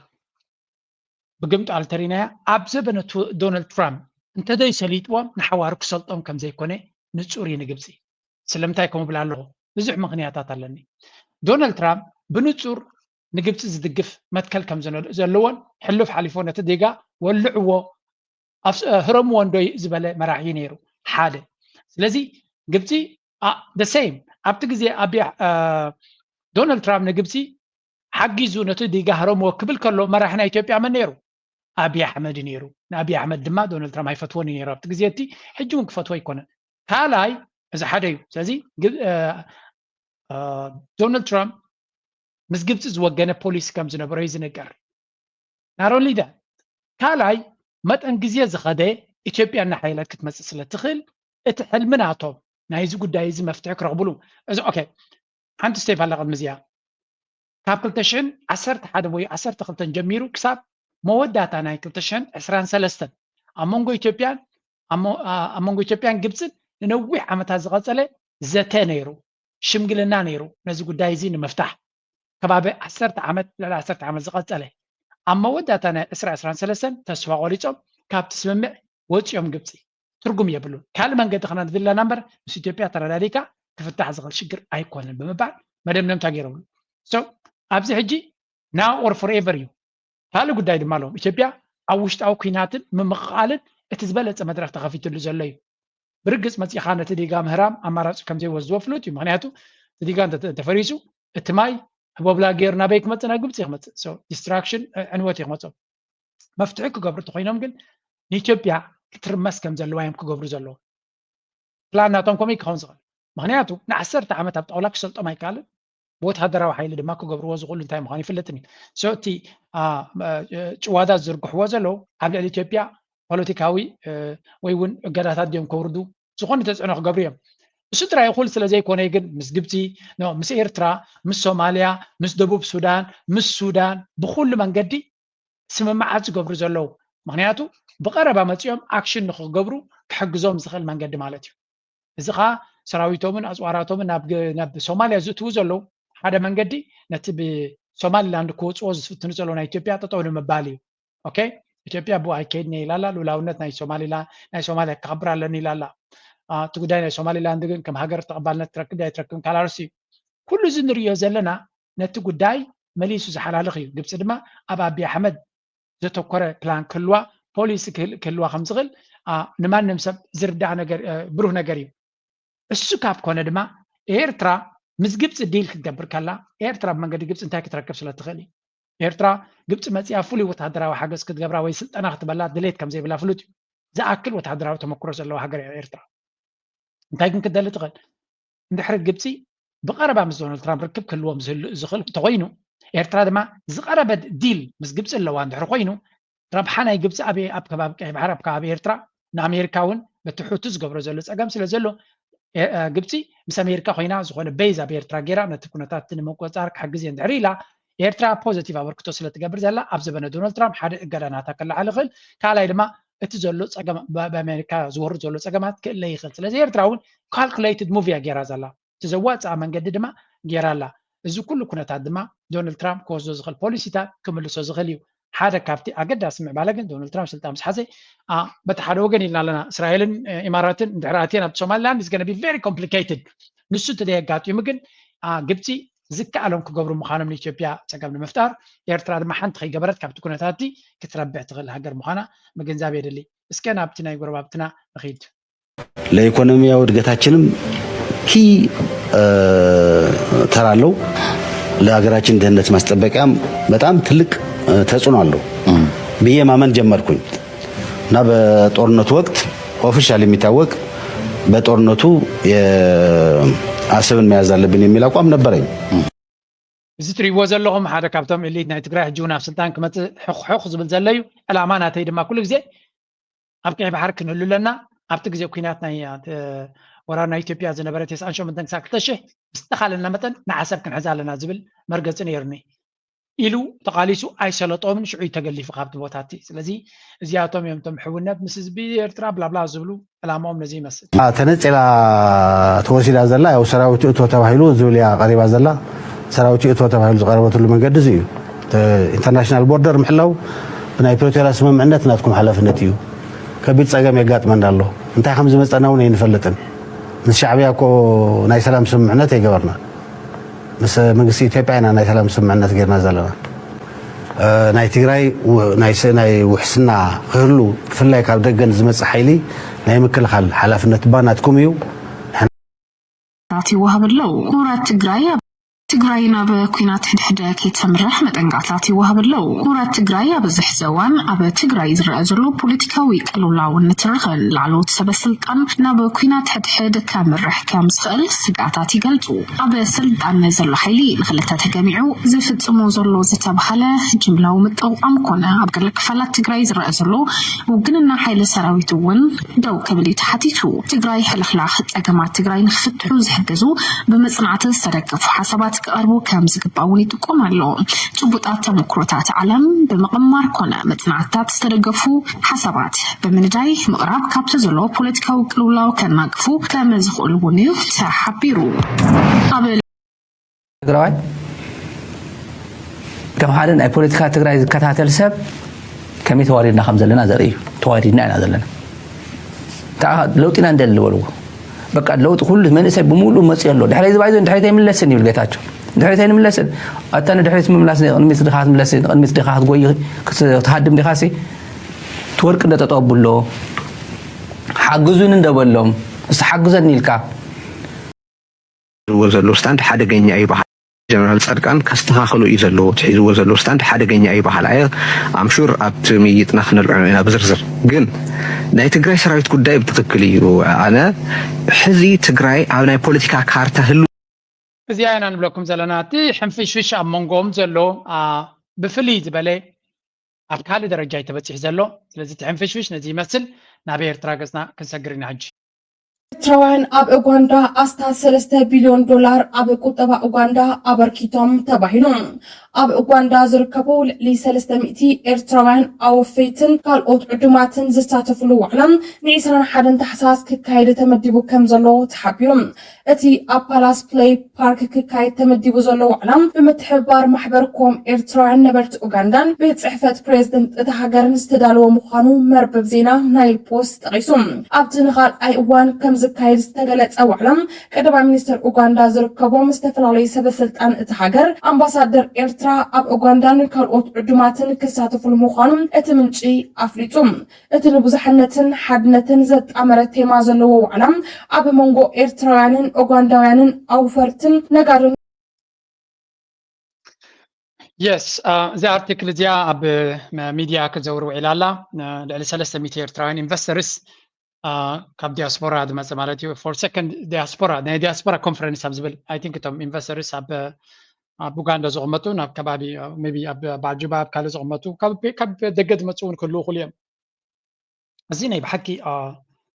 نسوماليا ني أوغندا أقداسي 3 بليون أمريكا دولار contribution كم زلهم إيرتراويين يتقال إذا article زي and أبزلات كم article details ناتا سلزي إيرتراويين أب business نكحز زلهم نبحكي ناي business أفلتو زلهم كسب 3 بليون أمريكا دولار أبتكو طبعا ناي أوغندا contribute كبرية ميلو that's significant number 3 بليون أبو جنزبي زي جنزب زي هذا بكل تمنجد كتير تخليقة إيرتراويين أب كم زعودي أب تعال هاجر أب سفيح حزب زلوا أب كرنا في كلمة أجد حسب كتاب أب زخونة يساتفهم هلاهم بتسبب كتير تخليقة بس بقيمت على كتير خلاها كندز أكل كابيتال إيرترا سلمتاين إيرترا كاتو زي دفعلو نعبنت زناي نا investors platform من ريالنا بتدقاقامي أب على أوغندا ما بالكالاك زي ما بالساسك زي زقبر زلو سلمتاين إيرتراويان نا إيرتراويان investors نكاتو زبل إيرتراويان ترى ديكونس نبي إيرترا investor قبرو زغلو سبات تباهيلو platform زي دالو مالتا بس diaspora ولا بزو سبالو سلمتاي معرتي ناي محبركم متخخاب كلام لك بهالكلو ني investment تراي زقدس تباهيلو ني investors سخون أب عمد حرق زيديو كلتك زيديو قلي كجبر زي كل بزيارتهم أوروبيين يوم كالوتهم كم سخلو I know أقدر أسلو زلو كتب ليهم أقدر إيلنز بلا سبيل أوغندا أقدر يبلان ويبون أقدر أمريكا ورجعت لاني راجن عبد أقدر يكون لان كان أبزي حلفة عمد أبزي ريبورت غير لكم راجن بحفشة مسافيني ويبون أوغندا تايمز قبل زلو أمريكا تبوم زي نبرت حاجات سلزوق وعرض لهم أمريكا بسنكتنا قبل صدام زتاتو وحقي بزو حاجات تقابلات لهم يا قراقرات لهم يا لانجن حاجات تقابلات لهم يا مسافيني دمان تايلو حاجوسكم وصلوا أنا عاهم هناك على من قدك فترنا يلو مس تشاينا نتنا دار مسمر زكوس أصدق مس تشاينا ديل مقباردي مس راشا نيكولاراوي بوتان مقباردي قبل ما أفريقيا ويان زيادة يعني تراين دما زيادة بوتاتي كس أوتهم زخلو كقدما من عند رزالنا ስማርት ሙቭ ብኡጋንዳ ፅቡቅ ምንቅስቃስ እዚ ድማ برجز نيرتراويان صبق مچو بايتا بمركابم كاب سدد زل ايرتراوي كم زعينت بايتا كفطر له قالت حقوس ايرتراويان صبق نخرب بس لازم لنا ابكال عالم بيزنس مقبار ما كل زي كم حماط راي كريه بلون مغنياتو امبودا ايرتراو حدزبيو نشت عراغايو ايرتراويان عبيت انفسترز كوننا توينم بافريكا درجه زواسو كونو له زوم كلهم اب جوبا زلو اب كينيا زلو اب اوغندا زلو اب انغولا زلو اب زامبيا زلو اب رواندا زلو اب قلمله زلو كلهم ابيكايم أنا قوني إيرتران تأتيهم زيهم سبازياتهم نتزلوا بوتاخ قد فوي يكونون انتهي فترة الكازي نقدي أمونغو إيرتران رواندان نقدي أمونغو إيرتران يوغاندان نقدي مس كينيا نقدي مس أنغولا تنقدي نقتل زلا على بركته قبريهم واي مسرة سلازلهم نايكو تبع ريوالهم تو كونكشنز سلاز أبكال أفريقيا ناي نقدي مدبرات كلوا كغلو عبا قدا سنتالو كم زي بقالو تاتر عايز الرأي كونن إيرتران ما بغض تبع نبزل على درجة ساقاقر تغينا لك كم زنا تشاينا تاونز بحالهم كل عالم زلو ترديهم لهم تشاينا تاون كل زلو تياتون دما العلا قدا سنتي زلو نتنا تشاينا ايماجن مغيار لك كم دما ايرتران كوميونيتي ا بزنس ذات كوري كوميونيتي كلونا غلو اقدا سنت الله يقداس لك كم زم بعل اوغندا زغبرو زلو جوبا زغبرو زلو قال سلام تاينتهم انفسترز لك تقدم زي تفتن مالت تزبي كتعصصف غليو صقم كم زلكا اقدا كم زلكا نمنግስት راي كون زمركات زبير ايرتراون كو يفلت ግን كمي غير كاف دغتا تخفتلو نت حزب كساتف سلامتايت بوليسታት ናትካብ ዝቀልጠፈ ምስቲ ንትሰብ ክትገልጸሉ ዘይትፈት ገለገለ ሰባሉ ሕጂ አሎ ኮት ከምዚ ከምዚ ሎ ግን ክትገልጸ ክትክል ኣለካ ኡጋንዳ እኮ ዌብሳይት ኣለዎ ናይ ኢንቨስትመንት ወይ ውን ሓበሬታ ናይ ኢንቨስትመንት ኮሚሽን እኮ ስለምታይ ነዚ ኢቨንት እዚ የዳልወሎ ሞር ምስቲ ህዝቢ ቀሪቦም ንኽዘራረቡ ነቶም ክርድኦም ዘይክላ ዌብሳይታት ደልዮም ክረኽቡ ዘይክሉ ወይ ውን ዘይ ክውስኑ ዘይከኣሉ ዘሎ ንምሕጋዝ ማለት ስለዚ ከምዚ ዓይነት ቬኒዩስ ኢቨንትስ ምግባር ልዑል ኣገዳስነት እዩ ዘሎ ኤርትራ ድማ ኣነ ብዙሕ ግዜ ይዛረብ ናይ ጣልያን ኢንቨስተርስ ክመፁኻ ፅቡቅ እዩ ናይ ቻይና ኢንቨስተርስ ክመፁኻ ፅቡቅ እዩ እቲ ዝበለፀ ኢንቨስተር ግን ኤርትራዊ እዩ ኤርትራ ብዙሕ ዓቕሚ ዘለዎ ደገሰብ ኣለዋ እዚ ሰብ እዚ ጥራይ መፅዩ ቦታ እንደረብካዮ ምቹ ቦታ ተፈጢርካሉ ፖሊሲ እንተጌርካሉ ነታ ብኤርትራ ዘሎ መንእሰይ ክጠቕሞ ዝኽእል ዛብ ደገ ዘሎ እዩ እዚኣ ከዓ ፈላሊና ክንርአ ኣነ ብዙሕ ግዜ ኣብዚ ቻነለይ ይዛረበ እዩ ኣብ ውሽጢ ዓዲ ዘሎ መንእሰይ ቀዳምነት ክዋህበ እየ ዝደሊ ጽቡቅ ክረክብ መን ይግን ጽቡቅ ገብረሉ መንግስቲ ኤርትራ ሃበይ ምስ ይገብረሉ መንግስቲ ገብራ ይክልኒ ድሩት ያው መንግስቲ እዚ መንግስቲ ይገብራሉ ፕላትፎርምስ ፈጢሩ ትካላት ካዕትዋ ከለዋ ናይ ስራሕ ዕድላት ክትፈጥሩ ዲኹም ይብሎ ስራሕ ግን ቀዳምነት መን ትባው እቶም ኣብ ኣገልግሎት ዘለው ነቶም ኣብ ገለ ዘለው እዚኣቶም በቲ ምሉእ ደሞዝ ቀዳምነት ክዋህቦም ከም ዝኽእል ብከምዚ ኢኻ ክትክሕሶም ትኽእል ፖሊሲታት ናትካ ብምስትኽኻል ትክክለኛ ፖሊሲ ትገብር እሞ እቶም ሰባት እቶም ኣብ ኤርትራ ብዙሕ ዋጋ ዝኸፈሉ ዝበለፀ ዕድል ከም ዝረኽቡ ዝበለፀ ናይ ስራሕ ዕድላት ከም ዝረኽቡ እቶም ሓንጊዶም ዘይ ኣብቲ ኣገልግሎት ወይ ብዙሕ ዘይገልገሉ ድማ ብመንፅሩ ድሕሪት ከም ዝስርዑ ትገብሮም ስለዚ ነቲ ዝፀዓረ ክረክብ እንድሕር ኮይኑ እምበር መንግስቲ ኤርትራ ወርቂ ሸይጡ ወይ ነዳዲ ገይሩ ገንዘብ ንነፍሱ ወከፍ ሰብ ክዕድሎ ማለት ኣይኮነን ደዝን ወርክ ክንዱ ዓቕምኻ ክህልዎ ይክእልኒ ዝበለፀ ክገብሮ ዝኽእል ነቶም ኣብ ደገ ዘለዉ ሰባት ብዝተፈላለየ መንገዲ ኣብ ከኣምኑሉ ዝኽእሉን ክዕወትሉ ዝኽእሉን ዝበሎም ቻሪቲ ደይኮነኻ ከምዚ ገንዘብ እናባህለልካ ነትዮም ንሕግዝ ኣለና ፅቡቅ እዩ ትመሓገዝ ግን ዝያዳ ሃገር ትምዕብል ብሓገዝ ኣይኮነትን ወይ ውን ገንዘብ ኣኪብካ ገለ ስለ ዝሃብካ ሃገር ኣይምዕብልን ይብኹም ሃገር ዝምዕብል ሰባት ትካላት ተፈጢሮም እቲ ትካላት ነብሱ ክረብሕ ክብል ሰራሕተኛታት ትቆፅር ጥራ ነገር ክገዝዩ ገለ ነገር ክገዝዩ ገለ ነገር ክጥቀሚ ኣብነት ናይ ገዛውቲ ፍቓድ ተሂብካ ገዛ ክሰርሕ ሰብ ብዙሕ ነገር ክገዝዩ እቲ ነገራት ናብ ሲሚንቶ መንግስቲ ዝሸጦ ተኮይኑ መንግስቲ ክረክብ እያ ታዊ ዚንጎ መንግስቲ ዝእትዎ ተኮይኑ መንግስቲ ክረክብ እዩ ካልእ ድማ ነዳቃይ ክህሉ እዩ ብታዕዲ ምን ይዋለ ክህሉ እዩ ሑፃ ዝሸይጥ ክህሉ እዩ መኪና ናይ እምኒ ትፀርግ ክትህሉ እያ ገለ ክትህሉ ኩሉ እንታይ ይኸውን እቲ ሕብረተሰብ ኣብ ስራሕ ይኣቱ እቲ ገዛ ዝሰርሕ ዘሎ ገዛ ይሰርሕ ስለ ዘሎ ዕጋበት ክስምዖ ይኽእል እዩ እቲ ገዛ ተጀሚሩ ክሳብ ዝውዳእ ግን መን እዩ ዝረብሕ ህዝቢ ዝረብሕ ካብቲ ዓዲ ዘሎ ናይ ስራሕ ዕድላት ረክብ ናይ ምዕባለ ዕድላት ረክብ ካርፔንተር ዝመሃሩ ዘሎ ብካርፔንተር ክሰርሑ ይኽእሉ ናይ ሓፂን ፅርበት ዝመሃሩ ዘሎ ናይ ሓፂን ክሰርሑ ይኽእሉ እቶም ኢንጂነራት ኢንጂነሪንግ ዝመሃሩ ዘሎ ኢንጂነራት ኮይኖም ክገብሩ ይኽእሉ ኮንትራክተርስ ዝኾኑ ስለዚ ገቨርንመንት ቦልድ ዝኾነ ዓብ ስጉምቲ ንእሽተይ ዝኾነ ዓብ ስጉምቲ ክወስድ ክኽእል ኣለዎ ወላ እውን እቲ እገዳ ክትብድሆ እንድሕር ኮንካ ኣብዚ ሕጂ ሓውሲ ሰላም ዘላትሉ ዝያዳ 2025 ዝያዳ ክድፋሉ ፕሬዚደንት ኢሳያስ ኣብቲ ኢንተርቪው ናቱ ናይ ከምዚ ተበግሶም ዘለዎም ንጹር ዝኾነ ፖሊሲ ውዱእ ዝኾነ ነገር ክቐርብ ከም ዘለዎ ተዛሪቡ ነይሩ እዚ ነገር እዚ ክውዳእ ክኽእል ኣሎ ታይም ኢዝ ኢምፖርታንት ታይምስ ኦፍ ኤሰንስ ብሎ ግዜ ኣገዳስነት ኣሎ ኣገዳስነት ስለ ዘለዎ ድማ ኣገዳሲ ስጉምቲ ክውሰድ ክኽእል ኣሎ ምውሳድ ጥራይ እውን እኹል ኣይኮነን ኮሚኒኬት ክትገብሮ ክትክእል ኣለካ استفلالي من قدي نتزب كتب منو كتكلا لك كفيل كخطر دو كتكلا لك معناته حجر كايا بعالخات حالي لا لك قال بلس بو نديسو اب سويس كو حجر كاس لزغنا نابنس انفست قبل خنا انفستمنت كوميشن الله ما حد حبريتا دمالو انفست قبل كتمص خلا ما ادفايس بقى they have advices okay سويس كو راد النزي ناي 100 عام قابلو نزي كدالو ولا بزو غيري ارتراغنا كوم مدرخ يلا اجيري كابت زلخايو شجر نختوصقن حاله غير كازي تفل ነገር ክትገብር ክትክል ኣለካ ቅድሚ ሕጂ ዘይገበርካ ሓድሽ ነገር ክትፍትን ክትክል ኣለካ ሓድሽ ሜላ ከተታታቱ ኣለካ ሓድሽ ጥበብ ከተታታቱ ኣለካ እዚ እንተ ጌርካ ድማ ለውጥ ክመጽእ በር ኤምባሲታት ኣለውና እንዲም ኣብቲ ኤምባሲታት ዝያዳ እቲ ኤምባሲ ናይቲ ማሕበረኮም መላይ ትራዲ ኮነ ሓደ ሰብ ነዚ ናይ ኢንቨስትመንት ትራይ ዝኣሊ ነቲ ሰብ ኣጆኹም በዚ ተኸይድኩም ከም ትገብሩም ኦኬ ኣብዚ ትካል ክትገብሩ ክሕግዘኩም ይብሎም ግን መንገዲ ይነግሮም ኣብ ቤት ጽሕፈት ከም ዝተኸይድ ከምዚ ዝገበርካ ኣብዚ ከለኻ ድማ እዝን ከተማለት ትኽእሊኻ ቀጻሊ ነዚ ሓበሬታ እዚ ድማ ዲስትሪቢዩት ዝገብሩ ኣብ ኤርትራ ከይዶም ጽቡቕ ነገር ዝገበሩ ድማ ናምጻኻ ክስቶ ከም ዝገይሩ ገለ ስእልታት ናምጻኻ ከም ዝገይሮም ድሕሪልካ ሰብ ንዑርዩ ቀንዩ ደስ ኢልዎ ክኸይድ ይኽእል እዚ ድማ ክስራሓሉ ይግባእ ብዙሕ ግዜ ምቕታል ድማ ዋጋ ይኽፍለካ እዩ ስለዚ ኣይ ሪሊ ሆፕ እዚ ኩሉ ገንዘብ ካፒታል ናብ ባህል ኡጋንዳ ናብ ባህል ኬንያ ናብ ባህል ጁባ ዝኸይድ ዘሎ ገለ ክፋል ናቱ ናብ ኤርትራ ክኸደሉ ዝኽእል መንገዲ ኣክቲቭሊ ክስራሓሉ ይግባእ ኣቡኻ ምትዕፅጻፍ ግዜ ክወሃቦ ደስ ብለኒ ተስፋ ንገብር ድማ ኣብ 2025 ኣትሊስት እዚ ኢኒሽቲቭ እዚ ተቐባልነት ክረክብ ተበግሶ ክውሰደሉ እቶም ነዚ ነገር ዝያዳ ትፈልጡ ድማ ናትኩም ሓበሬታታት እውን ቀጻሊ ሼር ምግባር ከድልየኩም እዩ ምክንያቱ ሰብ ባህሉ ክፈልጠሉ ኣይበሃልን እዩ ዓሚል ትተልጥ ኮይንካ ኩሉ ግዜ ኣድቨርታይዝ ክትገብር ክትክእል ኣለካ ብዘይ ገለስ ዜጋኻ ድዩ ኣይኮነን ሰብ ክትረክብ ኮይንካ ዩ ሃቭ ቱ ኣድቨርታይዝ ክሬዲብል ሰብካ ኣባል ናይ መንግስቲ ኮይኑ ኢኻ ክገብር ዘሎ እምበር ግለሰብ ተኮይንካ ገለመለመን እዩ ኣቲ ጆርጅ ንኣብነት ብዛዕባ ኤርትራ ይብል ኣሎ በት ክሬዲቢሊቲ የብለ ኣነ ማለሲ ሓደ ሰብ ናይ ኣሚኑ ኣብ ኤርትራ ከይድ ኣይክእልን እዩ መንግስቲ ኤርትራ ዝበለቶ ኮይኑ ግን ቤት ጽሕፈት መንግስቲ ዝበለቶ ኮይኑ ኣሚኑ ሰብ ክኸይድ ይኽእል ዚና ንብል ዘለና ናይ ሎማ ርሳብ ዝኽኑ ዲና ላይክ ግበሩ ሰፖርት ግበሩ ናትኩም ሓሳባት ናትኩም ኮሜንት ምናልባት ናትኩም ሪቶ እዛ ርስ እዚ ሰፊሕ እውን ስለ ዝኾነ ሪቶታት ናትኩም ሃቡ ሊንክ ትፈልጥዎ ሓበሬታ ዘሎ ቪድዮ ዘሎ ተለውን ሼር ግበርዎ ሰብካ እውን ክመሃር ስለ ዝኽእል እናበልኩም እዚያ ክገድፈኩም زنگ فتحي زغلعك خمقنا أنا يبا أنت أنا خصصنا أنت إريتراوي سبب مرهاوي يبلون أبس قوزن كمان لسا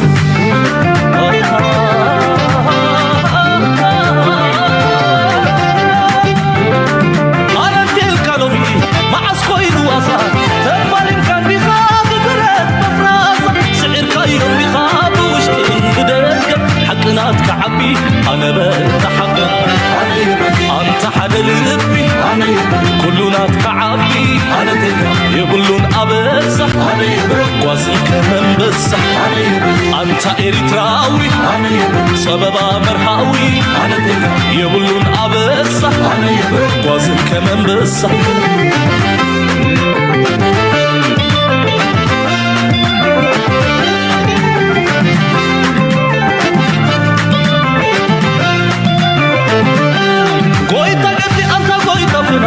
أنا تلك سيكونن متعنان زنق فتحي زغلعك خمقنا أنا يبل أنت نقصصنا وإنت قدي أنت قويت فنان أنا تلك سيكونن متعنان زنق فتحي زغلعك خمقنا أنا يبل أنت نقصصنا أنت إريتراوي